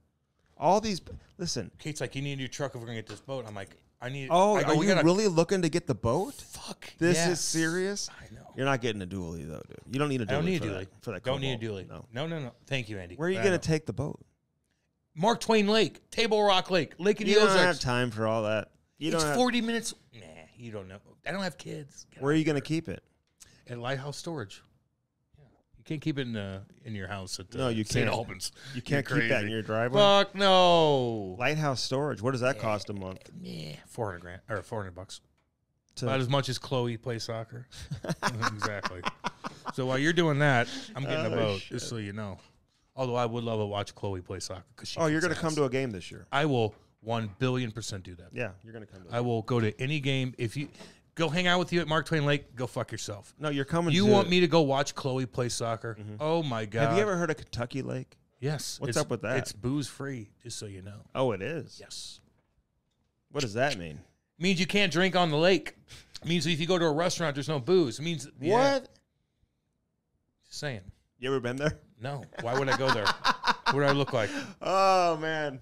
What do I look like to you? Well, not like somebody that, not like somebody who's going to Kentucky Lake. Talking about Dan Bellman, say hi to Kenny. Hey, Kenny. And Dale. I got a brother named Dale. So Chrysler, Dodge, Jeep, Ram, you have that as an option there too. All in Troy, Missouri. And again, if your credit sucks, it's all good. Where are you getting this boat? Is there like a boat place? Yeah. Those guys make money, the people who own boat dealers? Yeah. Do Boats they? hold their value like you can't. It's actually, hey, listen, the best day and the worst day of your life will be the day that you buy the boat, okay? Actually, the best day is when you sell the boat. You fucking botched that so bad. Listen, if you got money, you buy investments in fun and entertainment, and that's what you do with a boat. And you think you buy it, don't buy a brand new one, but you rolled off the lot like that boat holds their. Look it up on Boat Trader. They hold their value. Oh my God! You gotta buy a new one. I would never buy a used one. You don't know how they treated that. The you look at the hours. You look at the engine. You know exactly what to look for. What hours? The hours on the engine. It tells you. It goes by hours. It doesn't go by miles. You goofball. Really? You are so out of time. Well, I didn't know that about a boat. Did you know that? I hate to be a dick all the time. He didn't know that either. I just hate to be a dick all the time. Yeah, but like, nobody I'm knows to that. An ignorant person. Nobody knows that it keeps track of hours. Yes, it does. People know that, Andy. Like how long it's on. Yeah, it's hours based. When the engine's on, the hours based. I will give you credit, dude. You look good at the golf course. And I sent you a rooster emoji because you had that waggle golf stuff on. That's the only reason why you look good. It's the first time you've ever looked good on the golf course. I know. Thank you. And I did look pretty people were saying what to you? Yoink. Mango. Mango, baby. You look fucking good, homie. They're like, Cam looks fucking badass. I want to make love to him. No one had said that. No one said that at all. But that would be kind of weird, dude. Well, whatever. If you look that good and somebody wants to do that, you're like, what's up? Okay, but the hat and the shirt, you don't have to go matchy. But I like how the rooster looks good. When the rooster looked good. And you don't sweat through it. No. The material's amazing. So nice, dude. It really is. And it fits true to size. They've got a bunch of new stuff coming out. They just had new options that just came out. Dude, they got good shit. And I love their hats. I need more. Yeah. Now I think about it. Okay, well. I love the hats. Fit my big head perfectly. Trav, dude. I'm going to get those quarter zips, too. Dude, hook me up, man. The best golf attire. You got good shit, Trav. I ain't playing. Yeah. You got good shit, dude. You got good shit. listen, a lot of people are playing golf who listen to this. Like, please tell them to go there, dude. Like, honestly. Look at my Instagram and all that stuff, dude. They got good shit and matches. Like, they got this. It's different. It's unique. It's loud, but it's classy. It's exactly what you want to do when you're not very good at golf and you walk into a nice country club like I do every damn day, and they look at you and they evaluate you. Just like I evaluate everyone I see.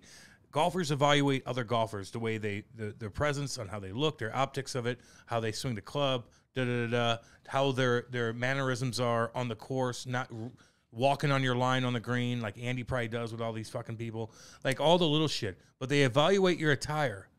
And if you got a bunch of fucking roosters on your goddamn shirt and you look jacked as fuck like I did, and you got a rooster on your goddamn hat and it matches, people are like, wow, Cam, you're good at golf because you look good. Okay? GetYourWaggleOn.com, that's the website. So go there and go there today. GetYourWaggleOn.com. Travis Baker, man, he's from Minnesota. Cam almost ruined the deal. I told that story several times. Thank God he didn't. And now you're really happy you didn't ruin the deal. Oh, my God. It's a life changer. Dude, they got good shit. GetYourWaggleOn.com. I've got a shirt with like alligators or something. Whales. Like Lacoste thing. Yeah. I got tigers. It's really amazing, Cam. I know. So we could trade and like use the same ones, but yours are so much bigger than mine. Well, I'm jacked. You got the extra large. They fit true to size though. For those they're good. out there that are wondering. Yeah. And of course, Mars Blade, Toe Dragon, them Cougars. Oh. We're gonna have some merchandise coming out very soon from our friends over there. If Toe Dragon, them Cougars ain't gonna work, then nothing will. Oh, we're gonna have those T-shirts coming out. Fuck. You gotta have a guy just literally toe dragging a hot chick walking down the sidewalk with two doggies, and he's literally toe dragging her. That's exactly what we're doing. We're toe dragging Cougars, and they're like, "Wow, he's an athlete. I love him." So call Travis Baker today. GetYourWaggleOn.com, Cam. That's the website. Man. It looks good. GetYourWaggleOn.com. Get your waggle on. No, get your waggle on. GetYourWaggleOn.com. WAGGLE. Yeah. And sick-ass hats. The breathable hats, too. Oh, that's why they have those holes in them on the outside. I know. So you probably played in the heat. You didn't feel too hot. It wasn't bad. You weren't sweating in that. No. It The material's amazing. I did drink a bunch of Red Bull vodkas. Hey, Red Bull's terrible for you, bro. Terrible. It enlarges your heart. Man, I'm so fucked up anyway. Yeah, I've read about that too, by the way. All right, we got to get to the interview. Brandon Prust, baby. Again, Mars Blade, get your roller blades and do all that. Hit us up on Facebook, Instagram, Twitter. Follow us. Crush the like button and leave a comment too. Sorry it's so hard on a WNBA, but it is well, you're right. I mean, you're wrong. I mean, it's a bad you product. Deserve some people an apology. They get the NBA takes care of them. You don't even know how to. You don't even know basketball. So like, you're the last person that should give their opinion on the WNBA. No, but I'm a realist and I know where the money goes. It's going to be the highest rated sporting event of the year when Brittany comes back and plays their first game. Yeah, I get you. You don't agree? No one gives a shit. They'll have more attendance for the Phoenix Mercury than the Arizona Coyotes will have. That might be true. That's embarrassing. I like all our buddies. Like, it's not our buddies, but somebody. What do you mean, Cam? They're gonna have such a good time playing in front of those college kids. Okay, dude. Jesus You're Christ. 30 years old. You're married with kids. You already went to college. I already went to college 15 years ago. And little children run around in front of 4,000 people. And the college that you did go to was like 10 times bigger than that one. Yeah. They're going to love the downscale. You're right. That 30-year-old guy that's married with 3 kids is going to love playing in front of fucking children. Yeah. 4,000 when children. He's got 35-year-old women all over him. He's making $7 million. He's got get out of here. You goofballs. He's got like 30-year-old dime pieces that are on it. And he's worried about the 18-year-old college student. I want to play in front of 18-year-olds. No, you don't. You're down. Hey, the fans will be there, but Brittany's going to have more fans. I bet you. I'm going to throw that out there right now. Brittany Griner, her first game back, they'll have more fans in wherever they play. America West Arena, that's what they used to call it back in the day when I used to go to the Coyote games when I was in college. All their fans are like, they'll have more fans for her first game than the Coyotes will have. It's not even women. It's like a bunch of nerd boys that don't get laid, and they watch the WNBA and they're like, I like you. Like, okay. I have never watched the WNBA. Yeah, you have. Dude. I have. You're, but I'm just everybody in the stands looks just like you. But I used to like Cheryl Swoops back in the day. Okay. That's cool. All right, let's get to the interview. Brandon Prust. Hope you enjoyed it. Again, just a reminder, we did this interview a long time ago. You may tell, you can probably tell during the course of the, with some of the stuff we referred to.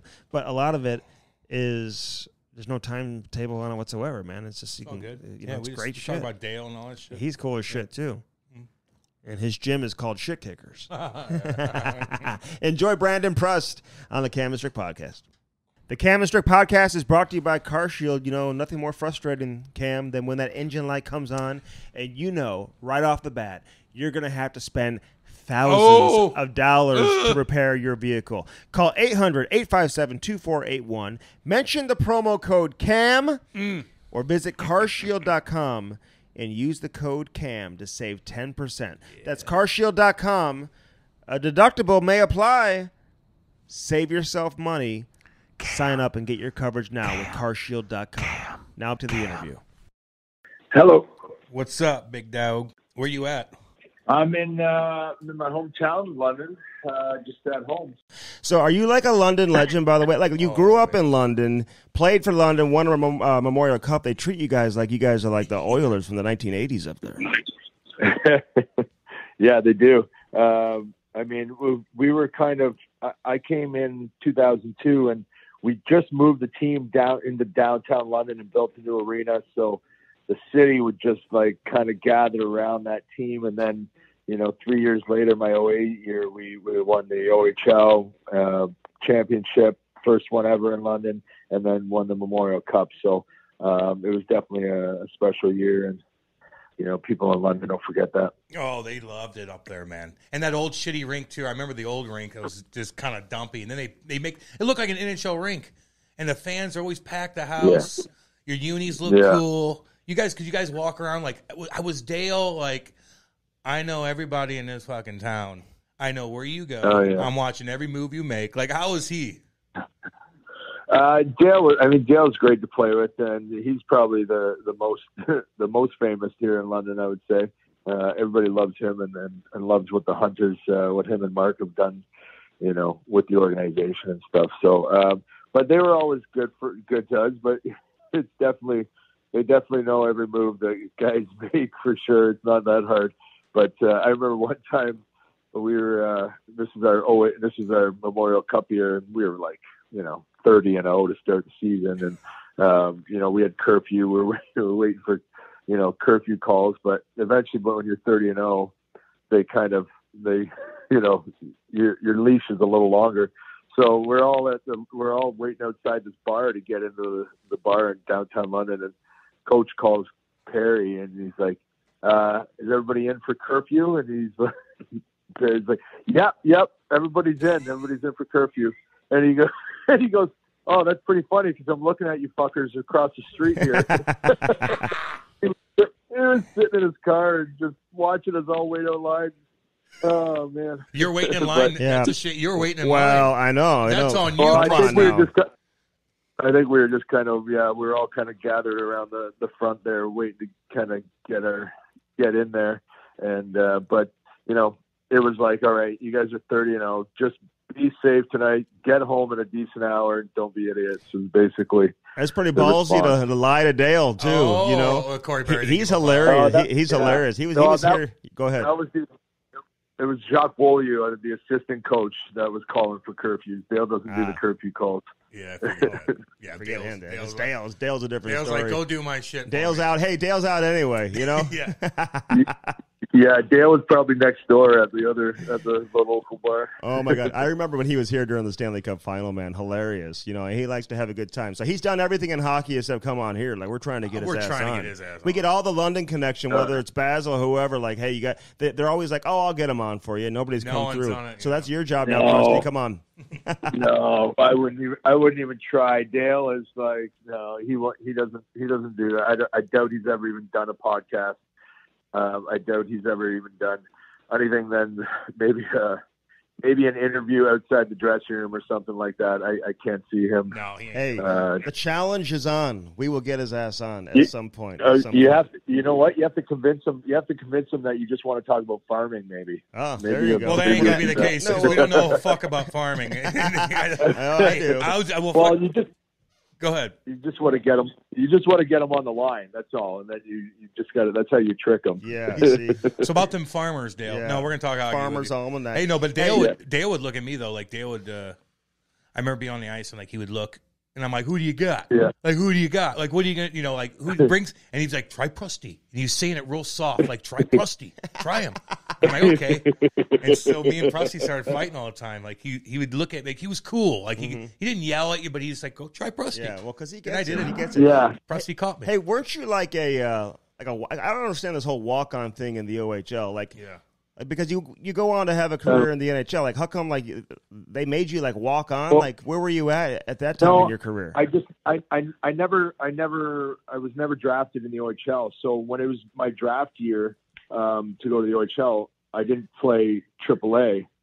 I played Double A that year. So I never got scouted. Right. I played AAA the next year after my draft year was already done, and then I kind of got invited, played Junior B another year, and then I was just invited to camp, and I ended up making the team just on an invite. So that's what they mean by a walk on. So yeah, but like, so were you not that good? Like, how'd you find it? I mean, they must have saw you like, oh, okay, big kid, could skate, he's good with the puck, could penalty kill, block shots, fearless, tough.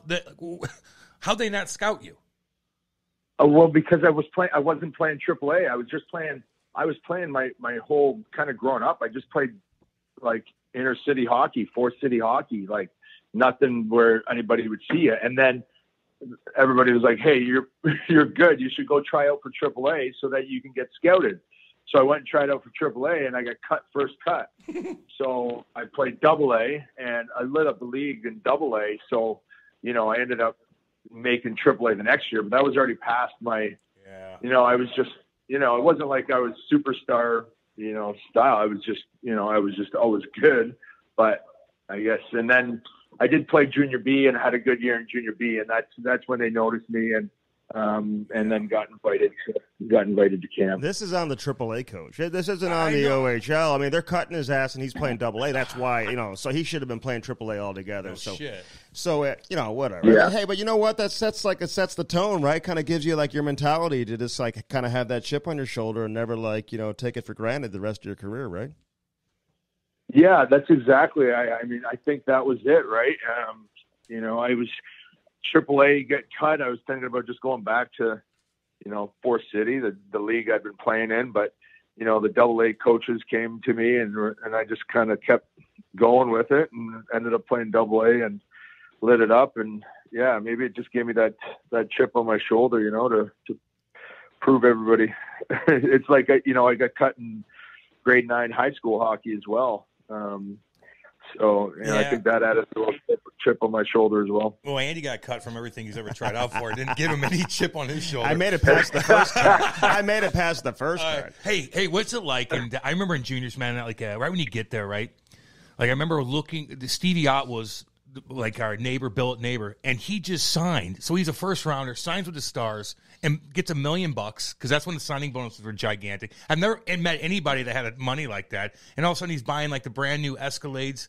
Like when you play for London, like who was on that team? And anybody have any like a big signing bonus where like we're fucking going out tonight and you're paying for it? Yeah, I'm trying to think because everybody was just. I'm trying to think like Dennis Weidman, Corey Perry, but I don't remember. I think they were both pretty cheap, so they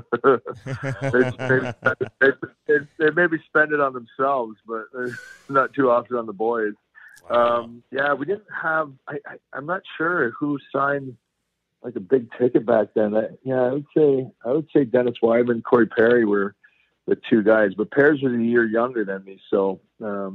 It would have just been, he probably would have signed right after me. I'm not sure. I can't really remember, but nobody was really balling. Like I remember Perry driving just a like piece of shit car until he was, 19. So that sucks. I remember meeting Dennis Weidman actually in the parking lot in London.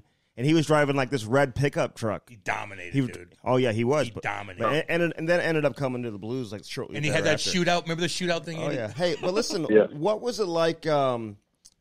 For Dale Hunter, like, was his son on the team? Is Dylan Hunter his son or Mark Hunter's son? Like, what's? No, Dylan is Dale's son, and Dylan is now the assistant coach with the Knights. So he's been coaching there since 2014, I think. But you played with him, right? Like, was that weird having like Dale's son on the team? Like, what was that dynamic like? No, not really, because we also had like Rick Stedman was Dylan's cousin, and Logan Hunter was also Dylan's cousin. So we had a couple family members on the team. But Dylan was Dale's kid, and I mean he's still one of my best buddies to this day. And didn't you coach, man? Like I thought, like you were like on the coaching staff for a minute there. Like, is that something you want to do, or are you done with that? When I first retired, they asked me to come out, so I was going out there and helping out, and you know, just helping out at practice and stuff like that, and doing a little, you know, eye in the sky stuff. But I didn't like it. But you know, it's the pay isn't. I think I was too expensive for them. Yeah, man. I mean, traveling. They're too cheap for me, and I'm too expensive for them. Yeah, well, they probably asked you to run their social media. Oh, They should have. Hire both of us to do that. Yeah. You're like, they're like, okay, that's probably not a good idea. We're going to have you do something else. Hey, listen, it's okay. Twitter's crazy, man. Like, you know that firsthand, right? Twitter, like the Twitter world, and like I was talking to Tyson Nash last night, man. He's going through it right now. Like the Twitter world, like if you say something that is controversial or crosses the line, man, they'll get you. They'll get you, won't they? Twitter's the most toxic place on earth. You just get sucked in by trolls and sheep, you know. So I actually, the best thing I did was just get rid of that. That place is just so toxic. There's just the worst people on the planet are on that Twitter. So I remember someone sent me something the other day, and it was just a kind of something from Twitter. And I looked at like the comments after, and I was like, "Oh my God! Like, thank God I'm not on this thing anymore, because it is just the worst." It is, and it's the people that like virtue signal down upon you, and they act like they're holier than thou, but yet they're like telling you to kill them yourself or something after you say it's just it is very, very bizarre. One way or the other, but sometimes you need it for like if you have podcasts, like I'd get off of Twitter, but I need it for information. Yeah. And then I need to tweet shit out for our sponsors. Like you gotta balance that, I guess. But there's times where I put my foot away because I've had a couple cocktails, and I'm like, there's something I want to say. And I'm like, my wife's like, go ahead and put your foot down or phone down, Cam. Please put your phone down. Well, what are you doing now, man? I know you got a little bit of money and stuff like that, but like, what are you doing? I'm actually in the middle of building a training facility right now, so I'm going to be starting to train all athletes in London. You know, kind of all ages and stuff. So I'm just watching my nephew. He's 12 years old. Been watching him all year, and you know, these kids they don't do any off ice stuff. They're you know, they're just on the ice, and like we need to get all these kids like in the gym getting strong, so they're not getting pushed off the puck and stuff like that. So you know, and I've always wanted to, ever since I was 26, 27 with my trainer. I've always wanted to, when I retired, open up a gym, open up a training facility, and start training athletes. So there's not a ton of that going on here in London. So yeah, I'm in the middle of getting that going, and pretty excited about it. How much competition is there for something like that? Like in London, because like even in St. Louis here, man, where hockey is like hot right now, and like kids are coming out of St. Louis left and right. But you know, there's a couple guys kind of doing what you're talking about right now. Like I would imagine in London, there's a bunch of guys, you know, who are. Is there some real hockey competition there in terms of the off-ice stuff? There's some stuff for sure. There's guys doing some, but there's not a ton of off-ice. There's not a ton of off-ice stuff, you know, in the gym type stuff. And so it's a market to be had, and I think parents are starting to kind of go that way. And parents are, you know, they're paying for their kids to do, you know, skills, on ice skill stuff and skating stuff, and 3 different types of coaches and stuff. So, you know, but they don't have anybody training kids how to become, you know, real athletes, you know, and become big and strong and get that mentality, killer mentality going. So that's kind of what I want to teach. And Dylan Hunter and I want to even start a hockey camp as well in the summer. So, and teach just kind of like a total package type of hockey. Like obviously going to work on skills, but going to teach you how to play the game. Like I know sometimes the Knights, they'll get, first, second round picks. These kids are 16 coming in and they don't even know strong side or weak side. Mm-hmm. They don't know the game, and yeah, they can stick handle, they can skate, they can do all that fancy shit. They can do the Michigan and stuff like that, but they can do the Zegras, but we want to teach almost like schooling and getting that mentality right and getting that killer mentality back in the kids. Okay, let me ask you this. It's hard to teach killer mentality though. Like a lot of old school hockey people, they're like, well, you can't teach hockey sense and some of that. You either have it or you don't. And Cam just said like the killer mentality, like you think you can instill that in a kid or does the kid have to have that internal drive on their own? Well, I think both, because you do get mentoring, right? You do listen to people, right? You do have to have it naturally in you, I think. But some kids have it naturally in them, but it hasn't been brought out. It hasn't been taught to them how to use it. Mm-hmm. And, when I say killer mentality, it's not like, go and fight and all that. It's about winning battles, right? And fighting for that puck and just knowing, like I knew, and Cam, you would have known this, if there's a puck in the corner and that if it's you and a certain person, you're like, well, I'm getting this puck. I know that. And then if it's somebody else, if you see me coming in there with you, you're like, wow, this is going to be a battle. Here we go. We're going to have to go at this puck. So we're going to fucking chop this puck into a square. Damn right. But you also know if it's somebody else coming in there with you, you're like, oh, this is going to be easy. So they're going to let you go in first is what they're going to do, Prust. Yeah. They're like, there you go. Go get that. Yeah. Hey, what do you call in your training facility? Prusties? Shit kickers? BP8 Fitness. Ooh, DPA. Listen, I shouldn't even say like there's competition because if you're a kid, like you're in London, dude. They're like, where are you going to go to like Joe Smith's or the Prusties? No shit. Go hang out with them. We're going to Prust. We don't like those 10-year veterans. I like that. Who said shit kickers, Jim, or something like that? I did. Anything funny, I probably said. Yeah, sure. Hey, listen, Cam, I'm gonna have to get you. I'm gonna have to get you into town when it's all open for a day or two, and get you talking to the kids and showing them how to train.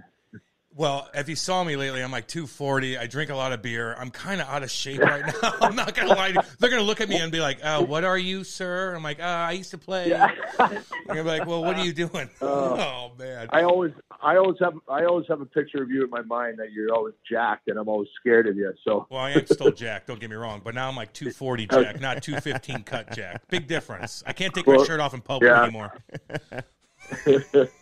I'll come to your training. Yeah, have Andy do it. The kids will really be excited about that.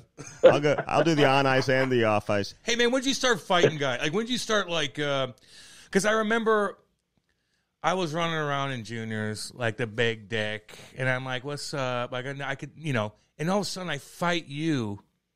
And I couldn't get going. And I remember this. It's so funny. It's still on YouTube. And I remember the announcer's like, well, Cam, you lost that one, Cam. And you just kind of, you tied me up. You switched on me. I'm like, what the fuck is this? Like, I trained for this. You're switching hands on me. I'm like, I had to go to Detroit every goddamn morning in Windsor to learn how to throw my left. How the fuck are you throwing your left on me right now?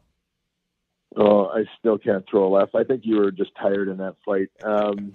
But I just started fighting in junior. I never fought before, and I don't know if you remember Chris Bain. Yeah, Boehner. Chris Bain was our tough guy, Boehner, and I just started fighting him after practice. We just always screwed around after practice, and then I dropped my gloves once, and I got some confidence, and I started off with not so tough guys, and by my second year with the Knights, I was fighting everybody, right? So and that's when I fought you and started making a name for myself. So yeah, it was that first year in junior when I was 18. I slowly started working my way up and fighting guys, and I mean, I think that's the reason why I made it as far as I can. I added that fighting to my game and was pretty good at it. I saw a feature with the Canucks, like with your dad. Like, was your dad like a tough guy? Like, he looked like a big guy. Like, I thought he was cool, man. In that feature, kind of watching you play the game and like break it up or break it down. I think Vertanen sat down next to him, who had like nothing to say. I was like, this kid is so boring. He wouldn't even talk. But your dad was entertaining. He was funny. He looks like a big dude too. Yeah. My dad was my biggest hockey influence. For sure, my whole life, and he was my coach, always on the ice with me, growing up, and always, he was. If I played like shit, he would let me know. If I played good, he would let me know. I mean, he, in his mind, I was Wayne Gretzky, but he was definitely a big influence in my hockey career. Obviously, probably for sure the biggest influence, and always enjoyed him coming out to my games, and I always seemed to play better when he was there too, because I didn't want to let him down. So that was a good weekend. We were in Dallas, and my dad and I are Dallas Cowboys fans, so I flew my dad in. We went to the Cowboys game the night before, and then we played the Stars that Friday night. Dude, you played with some like heavy hitters, man. Like, I mean, you look at your career, like some of the superstar Hall of Famers you played with. Now, you got to look back at that and be like, wow, I was pretty fortunate from that standpoint. Yeah, I definitely played with some great guys for sure, and some great goalies. Playing with Lundqvist, still one of my good buddies, and Carey Price in Montreal, still one of my good buddies. So, but yeah, I played with lots of guys. Still stay in touch with lots as well.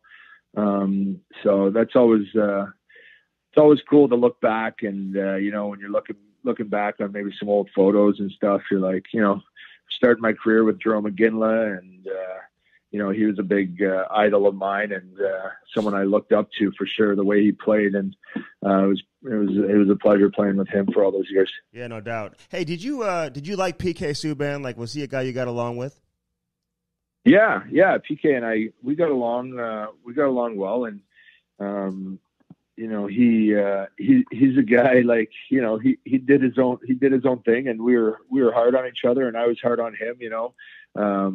Sometimes, if he took a couple penalties, and I would let him know, and he would let me know if I wasn't in my position. So we were hard on each other, but yeah, we were good buddies, and we still stay in touch to this day.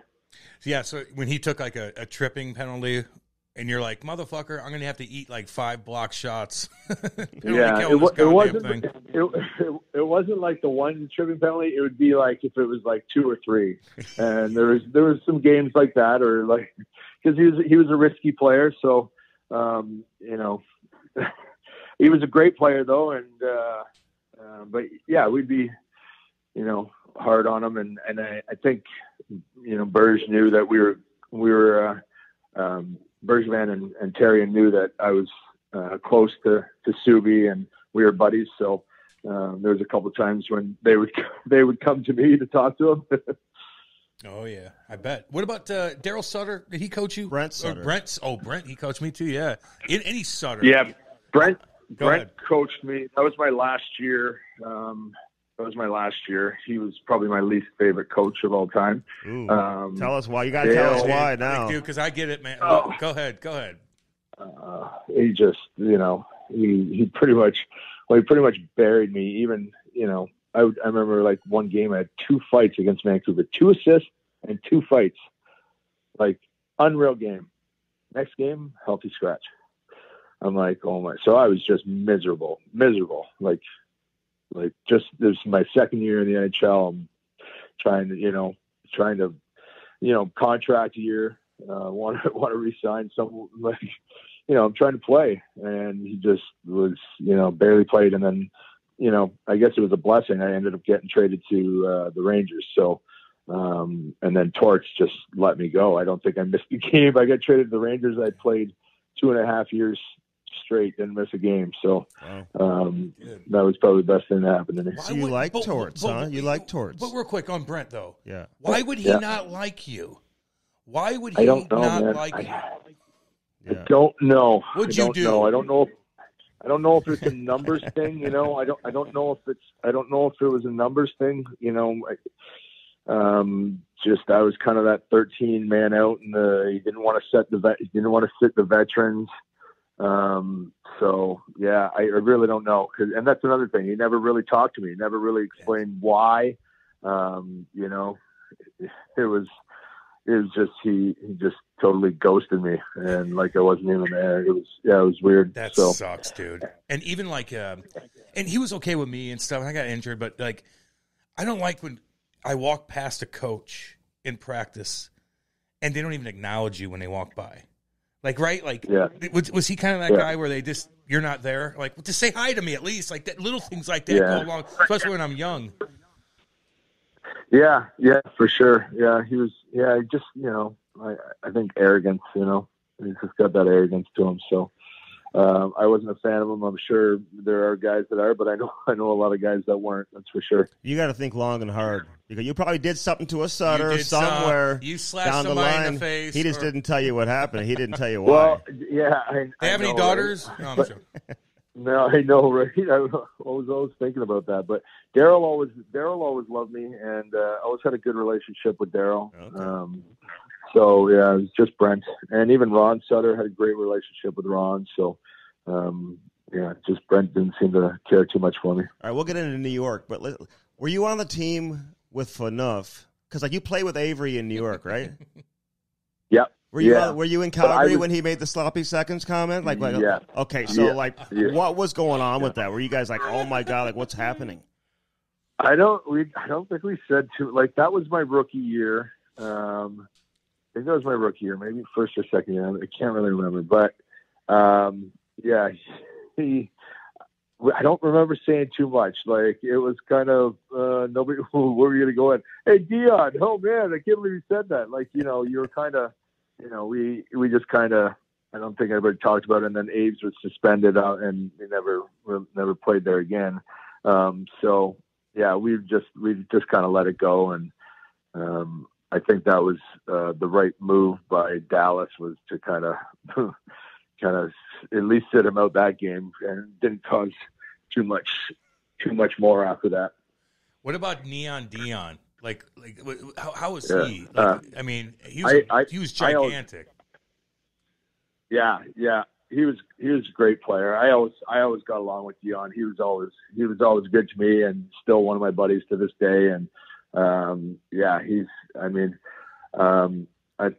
people might get the wrong maybe image of him, but he's a great guy and makes me laugh. Made us laugh and. I enjoyed my time playing with him. Is he living out in California now? Is that where he's at? He's golfing. He's trying to get golfing with all those guys. Yeah. He's out in Cali right now. He sent me a picture of him on the golf course the other day to rub it in. So, he's out in Cali. I'm not sure exactly where. All right, so you get to New York. You like Torts, man. It's interesting you said that. But then, like, even Avery as a teammate, like, you guys get along pretty well? Yeah. I enjoyed my time playing. Aves was, played on his line a lot. So, I think he enjoyed playing with me. We were good together. We worked good together. So, and off the ice, got along well with him. I always thought he was a great guy. And then Torts, I know Aves didn't like Torts, but I like Torts. He was always good to me, and I always felt he treated everybody pretty equally. You know, whether you made $8 million or you made $1 million, if you weren't pulling your weight or if you were playing bad, he was going to come and call you out, right? So he didn't really have favorites, and I appreciated that. And he wore his heart on his sleeve. I mean, that guy just was passionate. That's all everything you see is just him speaking his mind and being totally honest and passionate about the game and winning. So, and I think coming from, maybe the Brent Sutter and, having that honesty with Torts, he just tell you how it is, right? Which is what you want. You don't want to be walking around the room on eggshells and wondering what the heck is going on. And, if you're playing, if you need to change your game, he's going to come and tell you. If you're playing like a bum, he's going to tell you. If you're playing great, he'll give you props. So I appreciated that from Torts. Like you play with so many different teams. Like if somebody said like, "Hey, what team do you identify with?" Like where was your favorite stop? Like where'd you have the most fun? Like where'd you enjoy playing the most? Oh, I mean, it's just tough to beat New York just because of. I mean, you're playing an MSG right in the middle of Manhattan. We had a good bunch of guys. Basically, you're living on your own there. And it was just, they treat you, the Rangers is, in my experience, the best organization in the way that they treat their players and they take care of their players. And, Montreal was a great time too. I had some of my best years of hockey playing in Montreal as well. So it's hard to compare the two, but, I think that, the game changer is New York City. And, I really love that city.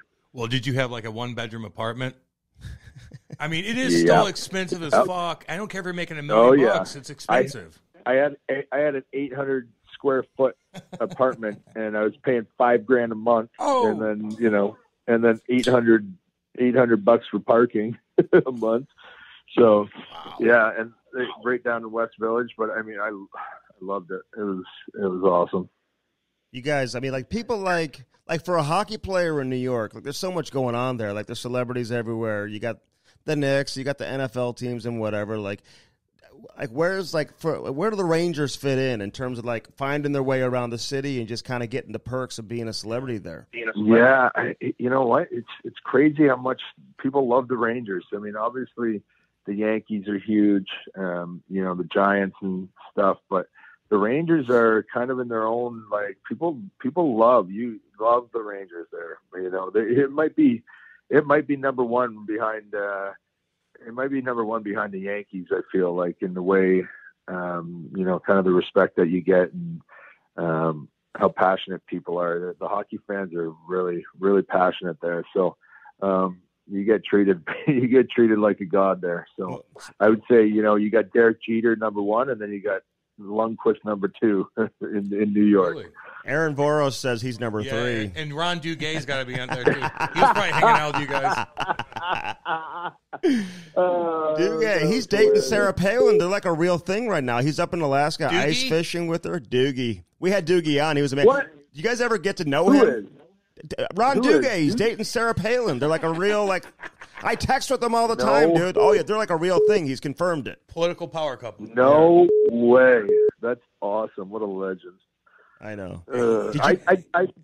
I knew him, obviously from just being around the rink and talked to him a bunch. I didn't know him like too well. I never really went out with him or, had beers with him really, but, would always see him and chat with him and stuff. But, I don't know him super well. But that's awesome. Oh, he still looks good. Shit, he looks younger than all of us. Maybe not Andy. Oh, but yeah. Me and you, certainly. Hey, what about the Moose? Yeah. What about Mark Messier? Like, is he around? Yeah. Like, did he cruise? Like, did I don't know. Did you ever see him anywhere? Did you ever see him, out and about and see how he is around people and shit?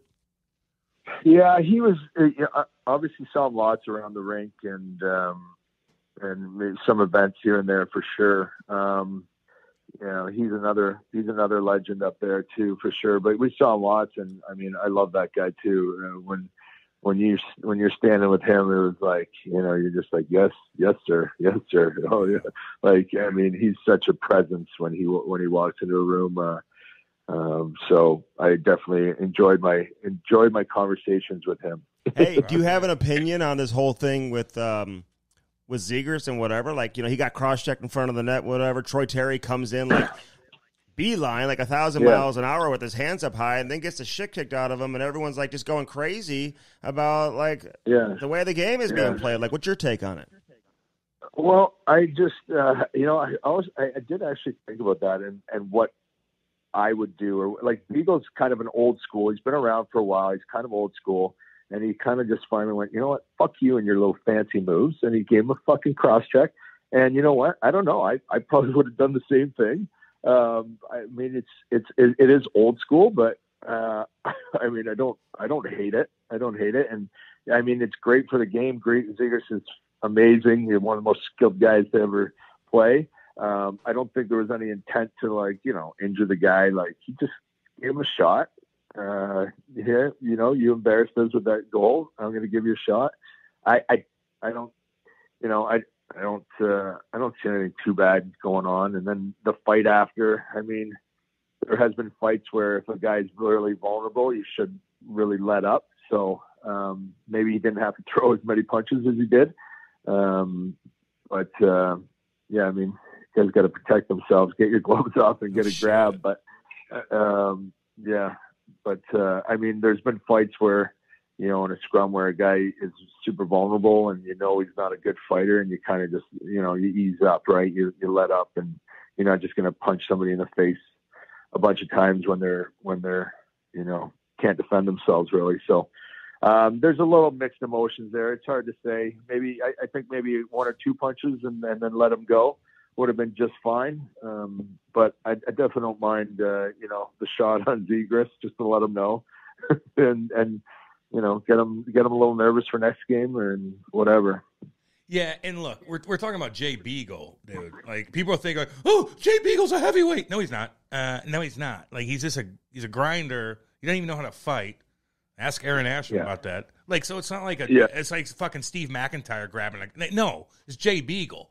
He's just pissed that you guys are chirping the fucking bench, and then you come after him after whacking a goalie down by 5. Like, no, he's gonna throw punches at you. Yeah, man. Yeah. Jay Beagle. Yeah, no. He ain't beating anybody up. Well, that's his first fight since 2011, something like that. They're acting like he's a fucking Bugard. Hey, what's this? Go ahead. That's his first fight since 2011. Since Asham, motherfucker. Really? Well, I thought it was 2000. I thought it was 2014. Somebody told me last night it was 2011. Whatever. But either way, it's Whatever. like it's 2022 now. It's been a long time. No shit, Andy. He hasn't fought since that No. incident. He may have had a preseason fight, but in terms of regular season fight, he has not had. Go look at hockeyfights.com. Prusty, he ain't doing it 45 times a year like we did in juniors. He doesn't know what he's doing, and so everybody's like, and Troy Terry, like, put your fucking hands up. Always, never go into a scrum with an old school guy with your like, hey, here's my chin, beat me up. I'm coming in to save something of something. I don't know. There's a lot of lessons to be learned in this whole fucking Well, he came into the scrum with some aggression. That's what I mean. I see guys go into scrums all the time and nothing even happens because like they're not trying to stir anything. You can just go in there quietly and nobody's going to do anything. Andy, they were dipsy doodling. They were talking shit. Yeah. Fucking blah, blah, blah, blah. Arizona's got an American team going on right now. And Beagle's like, fuck everything and fuck you. Yeah. That's it. Who is your biggest rival? Like, who's the guy that you did not like and going into the game, like, you were going to go, not just because the way the game was going to be played, but because you just had a thing with him? Cam Jansen? Yeah, Andy, that's a stupid question. We kicked the fuck out of each other. Yeah. And Cam and I were never, like, I was actually thinking about that Maroon and Simmons thing, like, them chirping again. Like, Cam and I never really chirped each other. We never ever said anything really on the ice. It was more like, hey, what's going on? And then it was like, okay, how's he going to play tonight? Am I going to have to like, go, is Cam in a bad mood tonight? But, I think we had that mutual respect. The one guy I kind of worry about, I think I worried about just as much was like Chris Neal. Played against him a lot when he was obviously with Ottawa. And, being with Montreal, being in New York, I had a lot of battles with Chris Neal, some battles with Lucic, trying to think who else. Yeah, there's all those guys. I would say kind of the guys when you knew you were playing against them, you're just kind of like, all right, might be getting in one tonight. We'll see how it goes. So. Well, Andy, like, it's right. We never talk shit. Like, I never even talked shit to anybody, I thought. Really, like, it was only the other guys that maybe you ran a guy and somebody would talk shit to you. But Prusty and I just kind of did it since juniors. But I did catch you in a bad way, man. And you're coming across, and I fucking got my elbow up and caught you with one. And I was I was fucked up on it. We both kind of were. But, like, after that, I'm like, he's going to fucking knock me out with one because that's how karma goes. I was really worried about that, man. You might not have noticed it, but, like, anytime you do something like that and you got to fight the guy afterwards, like, I thought you were going to really get me one. But man, I do want to apologize. I fucking elbowed you. Oh, you didn't text him that night? I think I did. Did I text you? Yeah, he called me. I think he called me. I think I did. I think maybe a couple of days, because that night I was in so much, like, my jaw was broken in half, and I had to fly back. The team was flying to New York, so not only did I miss a New York trip, I had to fly back commercial to Calgary the next day for surgery, and I had to hold my face together. I had to hold my face, my jaw up, so that it wouldn't like separate or fall apart. And like my face was swollen. I couldn't swallow. Like, it was the most pain I've been in my whole life. Like, I was so much pain. Went right to the hospital finally, and I had surgery. And Cam called me, I think, the day or two later. But yeah, I remember dumping the puck in and going to change, and Cam was back checking basically, and basically just kind of sideswiped me. And, you know, I popped up and went to the bench, went straight to, like, I knew my jaw was broken right away. And I remember the doctors coming in trying to look at my jaw, and I'm just like, it's broken. It's broken. And I was starting to turn white, like, because I knew my jaw was broken. And they just like, they walked away. I'm like, they wanted to check my teeth and everything. I was like, no, it's broken, boys. Man, I don't think I got a penalty on that either. That was before. No, you didn't get a penalty at all. I bet you it'd be a 5-gamer today for sure. God, yeah, dude. Remember those back check hits though, man? Like, that was kind of my, you know what I mean? You're back checking. The guy's like, I'm gonna go dump it. Matt Cook, Cookie, and like, man, but then they weeded that out. But those are when you get guys, man. When they dump it in and come around the net, you mean? Yeah. No. No, Prusty, the puck gets turned over. Prusty's got it up the wing, and he cuts to the middle to dump it in, and I'm back checking. See you later. That was horrible. Yeah. Sorry about that. How's your jaw feel now? Like, you still like? Andy, we don't need to. I mean, because Cam, I can deal with Cam if it's a fucking dirty play. You lost a bunch of weight, Cry. Yeah, I did. I was drinking through a straw for about 6 weeks. Jaw feels good now. There's still a plate in there. So yeah, it's all good. I was good, but I remember when I came back from that broken jaw, like, one of my first games back was against Cam, like maybe a week later after I just came back, and so we fought, but I was scared. That was the most probably scared I've been when I fought Cam. Like, I was like, oh man, I don't want him to catch me, but I had to stand up for myself, and I had to fight him, just to do it. That's what you did. But I definitely didn't want to fight coming back from that concussion or coming back from that broken jaw. Andy, he caught me so hard with an uppercut that was a meme now. It's like a fucking meme. My jaw should be broken because of that. That's your payback. Oh, I gave you that one. I gave you that uppercut. Yeah. That was, you said there, we're even. We're even after that. Oh, did you say that? Oh, he corked me. Hey, what was the story in Vancouver where Willie Desjardins, he was going to bench you, and somehow you got back in the lineup to play against your former team, the New York Rangers? It was like a big deal, like a big story about it. Like, what's the real story there? Well, yeah, I don't know really. I didn't know really what was going on, but I'm making my return to New York. Right, I'm playing. I got friends. I'm saving 10 tickets. I haven't missed a game all year. And then all of a sudden in morning skate, he's got me on the outside. Like, I'm not playing. I'm like, you're not going to fucking play me? I played 3 years here in New York. Like, at least if you're going to help me scratch me, at least wait till the game after. So it was just morning skate. And I remember just fucking smashing my stick over the boards. And I didn't really do anything. And just went in the dressing room, but it might have got back to him that I wasn't happy about it. And then they called me into the office maybe an hour later and said, "Hey, you're playing tonight." And I was like, "Okay." And then I think the media made a huge stink about it. So yeah, but anytime you walk in a locker room as a guy like and you're in a different position than me, you penalty kill, you're a better player. But anytime you walk in that motherfucking locker room, the first thing you do is you look at the goddamn board and you see where you're at. Yeah. And if your number's slashed with somebody else on that right side on that fourth line, you're like, motherfucker. That means they're thinking about something. There's ways that they put it on there. Yeah, you lost your mind, and I don't blame you. Yeah.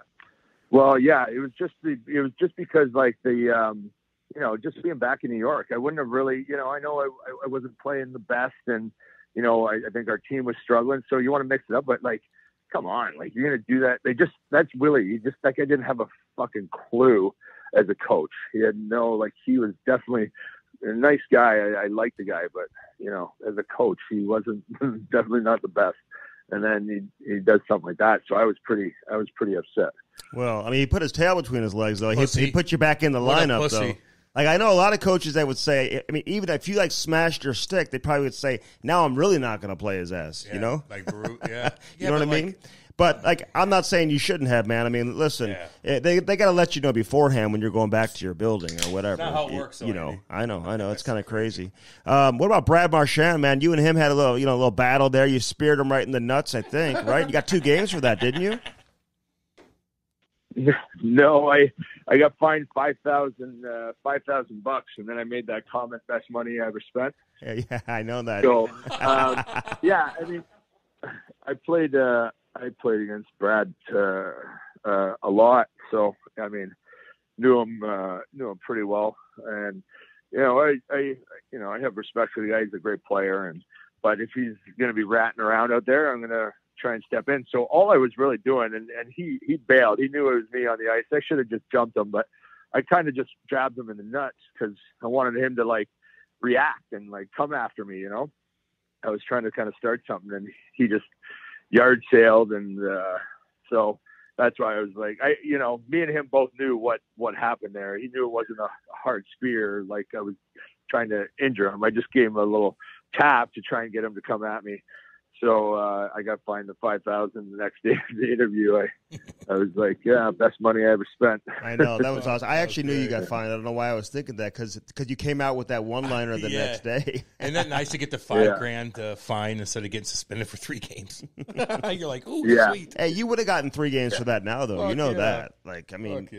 Yeah, probably. Yeah, probably. And Who knows? He sold it pretty good too. He rocked somebody the other night. He rocked somebody the other night, then makes a play, and they fucking win the game. Yeah. Hey, when you signed that, I know you're making good money. I don't know if your mom and dad made money when you were a kid. I'm guessing you're probably pretty blue collar. You seem like it, but you get that $10 million fucking contract.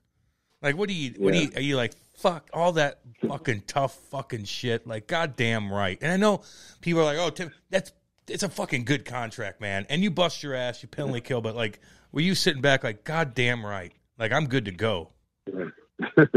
Yeah, I was, obviously that day was pretty wild because, I was really sad to leave New York. Like, I love New York. I love my teammates. I found a home there, but they were offering me $6 million. And so I was kind of testing the market. Torch was calling me that day, trying to get me. I'm like, Torch, can you get him to give me, 4 years, $8 million or 9? Like, he's like, they won't do 4 years. They're only going to do 3. I'm like, well, like, I can't turn down. I had like 3 offers for that 4-10. And, so I ended up, I signed with Montreal. So I was so happy, right? I'm so happy I signed this contract and I'm making $10 million and going to Montreal, one of the best franchises ever. And, but part of me was so sad too, because I knew I was leaving New York and leaving the, kind of a home to me. It would become a home to me. So, it was tough. It was tough leaving, but then I was just, all right, 10 mil and going to Montreal, another great city. So, it was pretty, that day was a wild day for me. Hey, if you didn't leave, you're not getting that training facility. Yeah, no shit, baby. Yeah. So you made the shit kickers. You made training shit facility. Kickers training facility. You got to send us a T-shirt and a hat. Oh, we'll wear that. Man, that's crazy. But like, did you and Mark Bergevin, did you guys get along? Like, didn't you guys have a few little issues there? Occasionally, he'd bring you in and say some shit. We were always good until I think when that incident happened with me and the ref, when that ref gave me a bunch of penalties, and then the media asked me after the game, and I was just honest with them with what happened, and then Berge was kind of upset about that and said that was a career killer or something like that, and so I kind of lost some respect for him after that too, the way he handled that, and then there was that summer I got traded. So, I always got along with Mark. Yeah, no, I saw. Well, it sounds like Except it. for that. Come on. I mean, although I was watching another story, or you were telling the story though about how like the PR department like forced you to go out there and talk to the media, but you warned them. You warned, like you said, hey, listen, don't send me out there because I'm going to say something that I probably shouldn't say, right? Yeah, I was basically feeling the exact same way as I was on Twitter a few months back. So. Hey, do you listen after you send out a tweet and you're just getting? Are you like, oh my god, what did I just do? What did I get myself into? Man. Like before you take it down, because you had a couple of like apologies that you said, I'm going to learn from this and stuff like that. You know? Yeah. I learned from it. I just deleted my Twitter and got away from all those trolls. Well, you said some crazy shit though too. You did say like to that poor, you know. Oh, Hey, we all have bad days, boys. There it is. Some get documented. Hey, that's right. That's right. There I know. it is right there. Hey, baby. did you speak French when you were? Because No. Okay. No, I didn't. I didn't. Because your ex-wife, she spoke French, right? She was a model and whatever. You guys did like a TV show. Yeah, wives. She's Quebecois. She was French. So, but I just suck at French. Like language is tough for me to pick up. So. I tried. I took classes, and I learned a little bit. I couldn't really hold a conversation, but I could, pick up what people were talking about, but yeah, I definitely wasn't very good at French. How'd you wheel that, by the way? And where'd you meet her? I met her in New York, just randomly. I met her in New York randomly out of the bar one night, and then when I came home for the summer, I went up to Montreal and. Met up with her, and that was it. Yeah, but the rest of it. Wait. How do you look? All right, Prusty. I'm looking at you. You got great hair. I get that, but you're not 6'4". You don't stick out when you go to a bar. How do you wheel something like that at a bar? You know what I mean? Have you ever been with me in a bar? I stick out. Trust me. I know. See, Cam doesn't know. Cam doesn't know. We both. I get that, but it's still like. The hot ones, it's hard to wheel at a bar, Oh, do you want? It wasn't that hard in New York. All right. I mean, all right.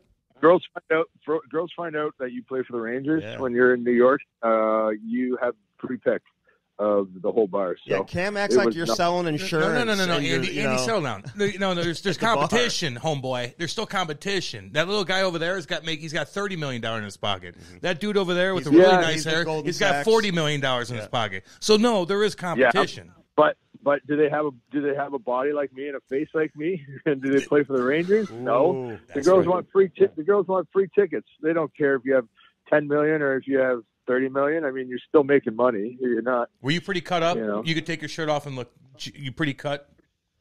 Yeah. When I played, sure. Hell yeah. All right. I get you. Yeah. Andy, that means Jack. You never felt that? You never felt that when we fought? Yeah, no, I get it, man. No, hey, you could be strong and have a fucking milk bag body, So yeah. Is that like you right now? No, I'm jacked fat. It's really weird. It's kind of a weird thing to like break down. Well, he needs to come to Shit Kickers. That's just the bottom line. I need to come to Shit Kickers and get in shape. I got to clean my teeth a little bit more. The Hockey Wives TV show, like, what is that? Like, where was that on? Only in Canada? Like, are you being filmed like it's the Kardashians or what? Like they're in your house? Yeah. Oh God. Yeah, they like, I would kind of like be able to pick and choose and so when we first kind of signed up for it, I didn't really know what it was. My girl came to me and goes, "Hey, we've been approached to do this." And I thought it was like a weekend shoot. I thought they're going to be there for a couple days. So after they're done shooting, I'm like, "Okay, so that's it, eh? All right, that wasn't bad." And she goes, "Well, no, that's for the rest of the season." I'm like, "What?" I'm like, "What are you talking about?" She's like, "Well, they're gonna, they come and go, and they'll, maybe every couple weeks or once a month, whatever the storyline is." But I made the decision if I was gonna be in the shooting that if on an off day and if I was playing okay, like I would do it. If I remember Bernier, he was in Toronto and they lost like 10 in a row or something, and he was just getting eaten alive by the press. And then, he shot a scene with his wife, and I was like, if I was in that position, I would have said, fuck off. Like, no chance. Like, if I had a couple bad games or we lost a couple in a row and they were coming to shoot on that weekend, I'd be like, I'm out. You shoot all you want, do your thing, but I am out. So I definitely, we got to control a little bit. So it wasn't too bad, and we ended up doing it for 3 seasons. So, how much you get paid for that? I didn't get paid. My girl got lots of deals, and I didn't get much. But you get lots of endorsements through it and stuff like that. So, right now I'm just looking at all my appliances. They're all LG. So they shot a scene here at my house, and LG just brand new washer, dryer, stove, dishwasher, 2 fridges, TVs. Okay. Are you good? Like, sure, load it up. Are you good? Like if are you like, can you chill, man? Like, even if it maybe push comes to shove, and you couldn't work for 3 to 5 years, would you be okay? Like, you comfortable? Yeah.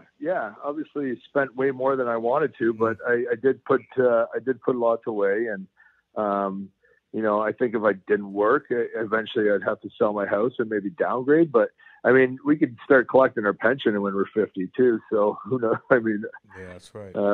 Nice. Yeah, I think we're pretty good, but it's kind of the lifestyle you want to live, right? I'm used to kind of, you want to go on golf trips, you want to go on some vacations and stuff. So it depends what kind of life you want to live. If I want to live that lifestyle, then yeah, I got to get back to work, right? Yeah. So how you living now? Like, are you living big? Like, are you, like, now that you're not playing, like, are you more conservative with how you're spending your money? I am more conservative now. Obviously, first couple of years was just vacations and drinking and golf trips and whatever. But I think COVID obviously kind of set us back into the house for a bit. But yeah, I'm definitely more conservative than when I played. I'm not, I'm not popping bottles and stuff anymore. So, let your rich buddies do that. You also get older too, right? And you're a little more chill. Like, I don't need to. I like my house. I like being at home,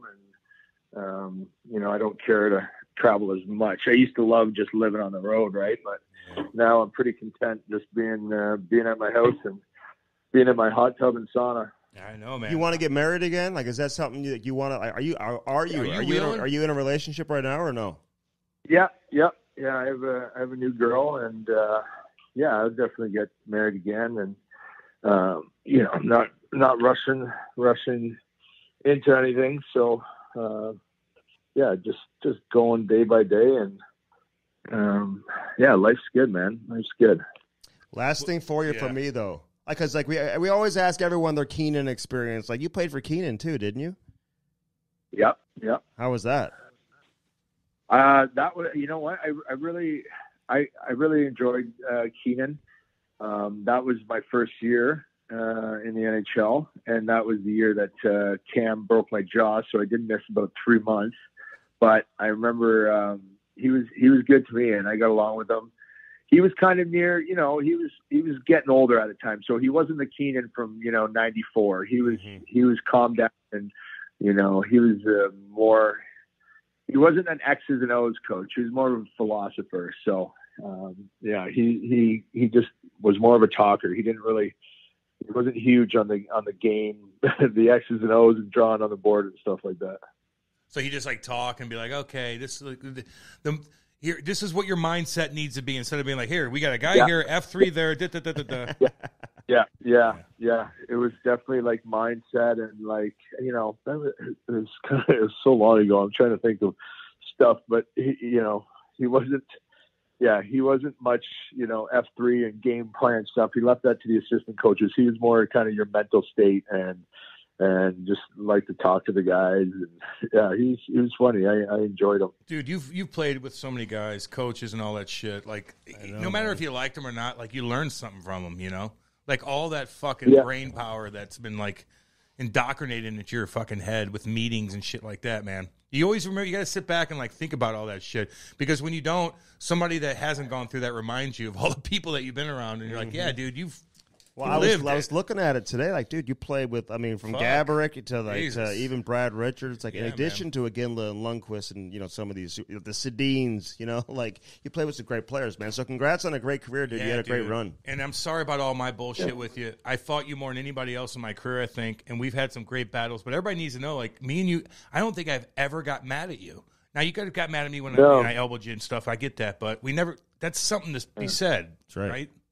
Yeah. It was business for us, right? It was what we were doing for our teams, and we had mutual respect for each other, and we played the game hard, and we knew that we were going to hold each other accountable if need be. And you know, we knew that if I needed to spark my team, you would give me that fight. If you needed to spark your team, I would give you that fight. But there was never fuck you, Janner, you fucking pussy. There was none of that stuff. Never. So it was always just just a nod. I get that from Andy now. Yeah. And no one's ever said that to me, but Andy now fucking says I went after him on the ice in a skate. He got his elbow up on me, hey, Prusty. So I know exactly what I'll you're dealing explain before with. we let him go.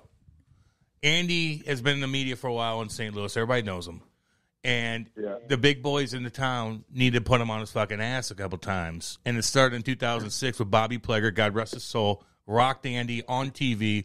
And then when we were doing the outdoor game here, Winter Classic, we all had to skate. Hawley, Chaser, all of us was skating because they're all going to play in the game, the alumni game. And Andy's like, I'm going to come out here too. And Chaser motherfucking rocks him so bad.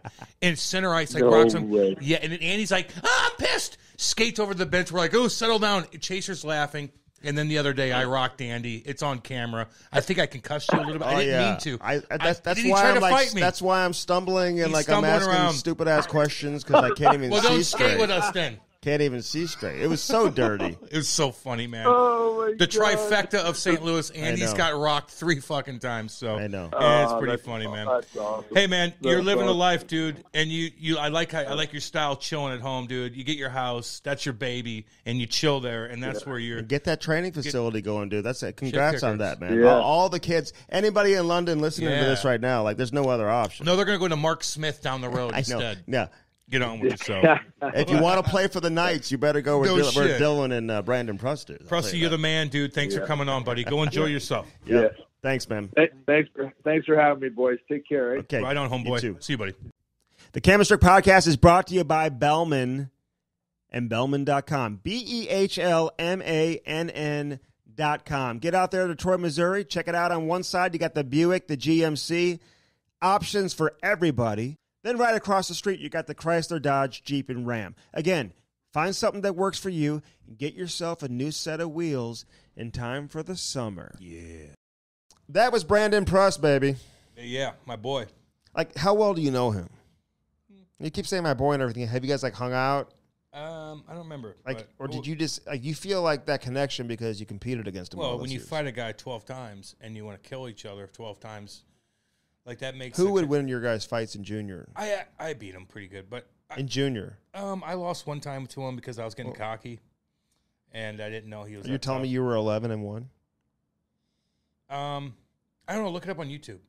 How important was it to win your fight? Was it all about winning? No, it's about putting on a show. 100%. Just put a show on. I'm 5'11". I'm not supposed to win all of them. But I got to put a show on. So what's the show? Is that like waving off the referee? Take a beating and not be like, oh, I'm done. I did it. Mm-hmm. Look, everybody, I fought him. No. He got me. Oh, no, I ain't done yet, motherfucker. I'm going with you. Let's go. Boom, wham, boom, wham, and make a thing out of it. That's what you do. You want to entertain people. It's all about pumping your team up and about fucking entertaining fans. Back then in junior, though, the fights, you didn't stay on your feet as long as you did in your NHL fights, though, did you? I was smashing guys in juniors. At the beginning, I had to get my rhythm. You took your buckets off. Oh, back then? Spun. Oh, my. Look it up it's all on YouTube. It's so funny. Yeah, but terrible footage. But you could see it, though. I would spin that helmet. Is that what those are taken with Denny's camcorder or something? My dad would come up. My buddies would come up and watch me play. I know. I talked to a couple of your friends about when they would go up and visit. They tell you the one story. We never even talked about that. I forgot about it. Where I got traded. Oh, yeah. They told me that story. Oh, fuck. That was weird. Tell that. You got to help me with it. But I remember being in Windsor. His buddies came up from St. Louis to watch him play. To watch me play in he Windsor. Got traded. And so, okay, I'll give the short version. So my buddies come up and one of them didn't have an ID, stupid ass, and they finally snuck him over. How'd he cross the border? I don't know, but they got him over. They watched me play. We do our fucking. I'm showing up. No one knows what I'm doing in Canada. I got notes from. Was he DB Cooper? I mean, like, I don't understand how he got across the border. I got notes from fans on my thing. Like, I got all these girls. They're not all good looking, like I know, but some of them are. And the notes, and no one knew what I was doing. And I'm like, I'm showing you, I'm a superstar up here, guys. What? They're like, what notes? On what thing are you talking Girls sending you notes and leaving on your car before you go into this. Fans would just follow you everywhere and leave you. They'd go to my house and Did leave me. Did you try to go back to junior for like your 5th year? Fuck no. I was in American League, dude, making I know. 80 grand. You were like, I don't want to leave. Fuck no. I was making money. I was making $80,000 19, 20 years old. It was nice. That's good. That was good. I had my bonus and everything. And I had my $250,000 bonus I had. I spent that money. But I remember my buddies coming up. I showed them everything. We go out to the bar that night, 17. And I'm walking through the back of the bar where there's hot body contests, and they're all coming. The Cam's here. Hot body? Yeah, Andy. You didn't. It's like a swimsuit competition. Yeah, hot body. Cam's here from the. And I go up on stage in front of my buddies and hang out with the girls. So we're so fucked up the next day. And I get calls from my coach and my billet family. Like, you got to come home. We got to talk to you. And me and my buddies in the hotel are like, what the fuck is this all about? So we get in my Suburban. We go to my billet house. Cars lined up out the wazoo. My whole team's there. My coach is there. I go, what the fuck? And me and my eyes are so wide open because we didn't sleep the night before. And we're like, I'm all geeked out, like, I walk in. Everybody's crying. The entire team? The entire team's downstairs. What are they crying? Who's crying? So we walk in. They funnel my buddies down to the basement where my team is. They take. You didn't sleep there the night before. Fuck no. Did your billets know where you were? Fuck no. Did you tell them I'm not coming home? They don't give a fuck. I owned everything. Didn't know what they gonna say to me. What are they gonna say to me, Andy? Nothing. So the coaches are probably like, you don't know where he is. No idea where I'm at. They'll never get another what player are they gonna again. Do? They got to know where the players are. They're I'm 18. responsible. I'm 18 years old. I got $250,000 in my pocket. I'm already drafted. I'm gone. So next year, it doesn't matter. How'd they get a hold of you? Who knows? I don't know. I don't remember. Maybe they called the hotel. I don't know, Andy. I don't know. But I remember pulling up. They guided all my buddies downstairs where all my teammates were. My billets are crying. And I go, what the fuck's going on? And my coach goes, you've been traded. I go, thank fucking God. Now, I didn't say thank fucking God because I wanted to leave Windsor. I love it's my baby there. I know everybody. I'm banging 40-year-old women. It didn't matter. I loved it. They go, I go, thank God. And everybody's like, oh, God. No. Thank God because I thought I was in trouble. Yeah, thank God because I thought that they. Yeah, you thought I thought I was in trouble. Wrong, yeah. I don't know what happened. It is what it. So I remember going there. Well, the coach acts like he's like shocked and surprised by it. I'm like, what are you doing? He's the one that traded Mike you, Smith, essentially. You know, Steve Smith or whatever his name was. And so I go in there. And Junior, the head coach, has just as much juice as it pretty much is the GM anyway. Yeah, but they had no juice over me or anybody. Well, I'm saying like the way he said you're traded, like he had like nothing. So anyway, we were like, oh, okay. And so we all partied that night. And I remember next day I had to drive to Guelph. And my buddies had my truck the whole weekend. They stayed in Windsor? My buddies had my truck. We were partying in my truck the whole weekend, smoking, doing everything in that thing. And I remember I never cleaned it out. I got traded that night. We all partied that night, went out. It was all good. Next day I go to Guelph, and I pull up, and they all greet me. And I had my truck there. My buddies stayed in Windsor, and they tried to get home. It was the weirdest thing. And my coaches there, Sean Camp and all of them, and the GM, are like, hi, Cam. Nice. I go, hi, how you doing? I'm all still fucked up. They go, hey, let's go to, the little bar or the restaurant up the road. We're going to sit down and sign whatever we need to do. We'll jump in with you. I go, what? No, we'll jump in. How about we just in the car? The GM and both. Your buddies with you? Nobody. Because you had your truck back. I had my truck back, but it was disgusting in there. I had things laying around, like nasty things, where like any other person would have been, they would have released me in 2 seconds. I go, you're getting in here? Like, yeah, we're just coming, jumping. I go, motherfucker. I go, okay. They get in the car and they shut and they go, oh my God. I go, look, dudes. They go, Cam, I know you have one more. You have half a year left and you're gone. We know. They're like, what is this? I'm like, my fucking buddies. I just got traded. My buddies were in town. We partied all last night. I don't know what happened. They had my car. And they're like, okay, all good. Let's go here. And it was all fine. We won a championship after that. Yeah, see, so people know, like, you got traded probably because Guelph was trying to load up. Yeah, they got Ryan Garlock, who's a first-round pick, 3 other guys from me. Yeah. But then Windsor fans were like, so are you out of your mind? So they trade for veteran guys all the time, the teams that obviously, you know. But they weren't hosting or anything like that, the Memorial Cup, right? Because it was out west. It was in Kelowna. Yeah, I know. Amazing. So anyway, that was pretty fun. My buddies got to see the trade. That was a big trade at the time, you know. Like, it was a couple big boys trading. The whole team's there. Whole team was there. At your billet's house. All right, listen, we got to get on. This has been a long one. Story time with Cam. Those are great. I got plenty more. All right, good story. Well, Andy, I want to hear your stories, but I don't want to fall asleep. Hey, I need you to book my my trip down to the water. You're coming with us this weekend. Well, if the kids are there, we'll let people know how it goes. I'll hang out with you and your wife because I've done that before and you're fun. Yeah. I might hang out with you and your kids, and I love your kids dearly. They're beautiful children. It's the last weekend we can do this because now everything starts up next week. I just don't hang out Hockey with kids. And soccer, everything starts back up. That's fine. We'll let them play, and then we'll all go down. I'll do that, but I can't go down with the kids. I love your kids, man. I'll come hang out with them, and I'll watch them play and stuff like that, and I'll root them. But if we're gonna go party, I don't want to hang out with kids. I got you. Is that cool? I got you. I don't want Ty looking at me and be like, "Look, Uncle Cam does this. Why can't I?" No, I ain't doing that. I need Ty to be a fucking wheel. I can't have him get in the shit that I get into. Because he looks at Uncle Cam, he looks up to me, and I'm fucking disaster. I don't want that. He asked me if somebody was you the other day. I'm trying to think who it was. Yeah, I don't know. Seth Rogen? Maybe. All right, Cam Strick Podcast brought to you by Hair Club. 800-279-7878. Go to hairclub.com/Cam and Strick and do it today. CarShield, carshield.com, 800-857-2481. Mention that promo code CAM, baby. It'll save you 10%. You never know when something's going to go down. They hook you up with your own mechanic. You choose your own mechanic. You choose where you get your car serviced, and they hook you up with a rental car. Too good to be true? Yeah, it sounds like it, but it is true with CarShield and carshield.com. We love our friends over there at CarShield. We love the people at Bellman, too, man. Man, Danny, I ain't fucking around. I'm dead serious on this, dude. Danny boy. I don't got kids, Danny, dude. Give me a fatty. I need a fat-ass fucking truck to haul this goddamn cobalt. I'm dead serious on that. I want to look pimp daddy, Well, dude. get down to Troy, dude. Well, it's a hop, skip, and a jump. It's right down the road.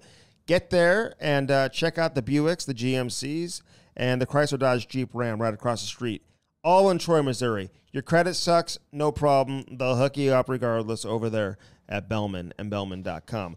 Get your waggleon.com. So good. They got good Waggle shit, Golf, and that's 2 G's. Travis Baker, man, whatever. Fuck, I don't know who gave you the idea and where you came up with. Dude, you're doing it right. You're doing it right. You got good shit going, homie. I ain't playing, dude. Yeah. It really is. Like, sometimes we wouldn't always say that. I wear it every fucking day. These hats. You know when you give me a good there's some other people that been wanting to do some business, and we wouldn't be wearing their shit left. Okay, we'll do some business, but we're not wearing that. No. You'd wear this, though, the Waggle Golf Everybody, stuff, when I posted that, everybody's like, what the fuck are you wearing? I go, I told you. I may have to post something on a golf course. Yeah, but it doesn't work when you post. It's weird. Unless I film you and you're fucking up. We need another golf video. Yeah, we do. We may have one next week if I'm in town. Hey, and by the way, where are you going to golf at? You can golf by yourself? There's that golf tournament. Because you can golf all you want. You can film yourself. It ain't going to work. There's that golf If tournament. I'm by you, it works. You need to talk to the people, by the way. There's that golf tournament, and they're having we need to play together. I'm supposed to be playing in that thing. I know. They want to split everybody up. Like, what? Oh, I get in my cart and I do my thing, Andy. Yeah. If you're with me, you are. If you're not, that's on you. Yeah, you got to figure that out. It ain't me. Okay. You just got to because I'll do it anyway.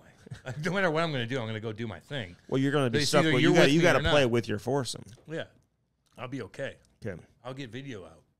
Okay. Yeah, me too. Yeah, I'll get lots of video. It'll work. So check it out, Waggle Golf, man. But do it today. I'll check out my Instagram. I'll show you some cool ass stuff from Waggle Golf. Get your waggleon.com and do it today. And of course, Mars Blade. Cow dragging them cows. Dude, these rollerblades, they're no joke, though. If you're wheeling around your subdivision, like the women folk, you'll notice if you're on those Mars blades.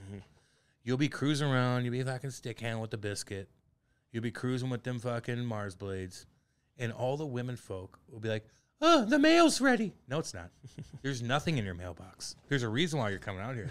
There's nothing in your mailbox. Oh, you getting the paper again? Yeah. Oh, the mailman came? Oh, you you already got the came mail. out and did that. You are. I saw you earlier. Yeah. Why are the women coming out to their mailbox when I'm toe dragging? Why is that? I had Ty skating around the other day, too. You and Ty cruising around. The women folk in your nerdy subdivision will come out. They're probably not good looking, but they'll come out. There's a couple. I bet. There's a couple. I bet.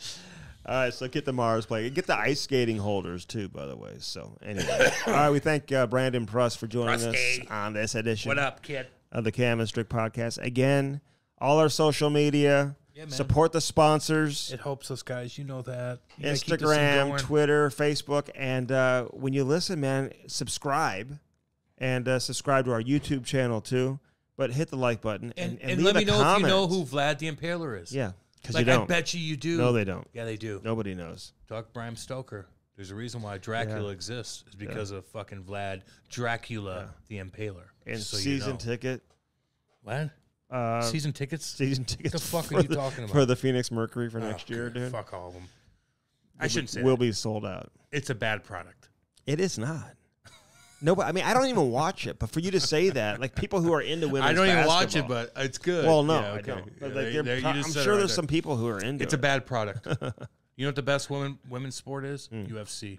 Beach volleyball. Did you see? Oh my God, fucking Amanda? Nunez? Oh my God, Dude, she was a little aggressive. That aggressive. That's that- what you're supposed to be like. Pena is a mother. What? I know. They're both mothers. Is Nunez a mother too? Yes. Well, No, she didn't. dude, she's a lesbian and a mother. Yep. Oh. Yeah. She's a badass bitch. I like Amanda Nunez. I like both. Pena- Pena's a badass bitch too. She Awesome married chick. Pena. Yep. To a She dude. was the winner. I think she's more. I think that's like a she got one-trick beat up. pony or Nah, something. She got fucked. Or not one-trick pony. You like a one. She's not a real One life. and done? No. One and done. She's won a lot of fucking I think fights. she's one and done though. At this against one. the best of the best, Yeah, maybe. yeah. But she already won the fucking. I knew when Nunez was walking into that ring that it was she over. threw down the fucking.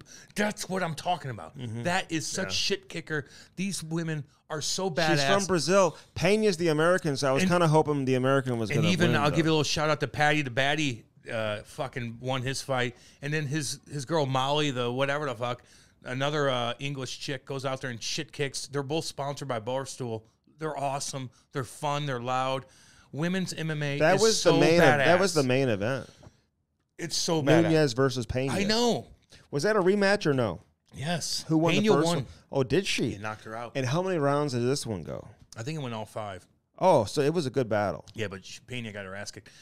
She was The all point is, bloody and everything. I chirped at I feel WNBA. terrible for her. I chirped at WNBA, and I know, and I'm sorry. Sorry to offend anybody. I love all you. Women's But it's- tennis is but cool. women's basketball is a joke. Women's MMA is so hardcore and awesome. You like? I love women's You like soccer. women's tennis? Yeah, sure. Women's soccer's great. Like Serena Williams will still get killed by like the, 250th. Oh, I don't think so. You want to bet on that? When she was in her prime, she would beat the 200th rated player. I don't think so, Andy. You don't think? I don't think so, Andy. You're making a false. I don't But think like, so, why are you Andy. trying to compare the women to the men? Like that's Because not, that's what it's all about. Why am I watching something that's not as good as the men when the men are there? Like that's the point.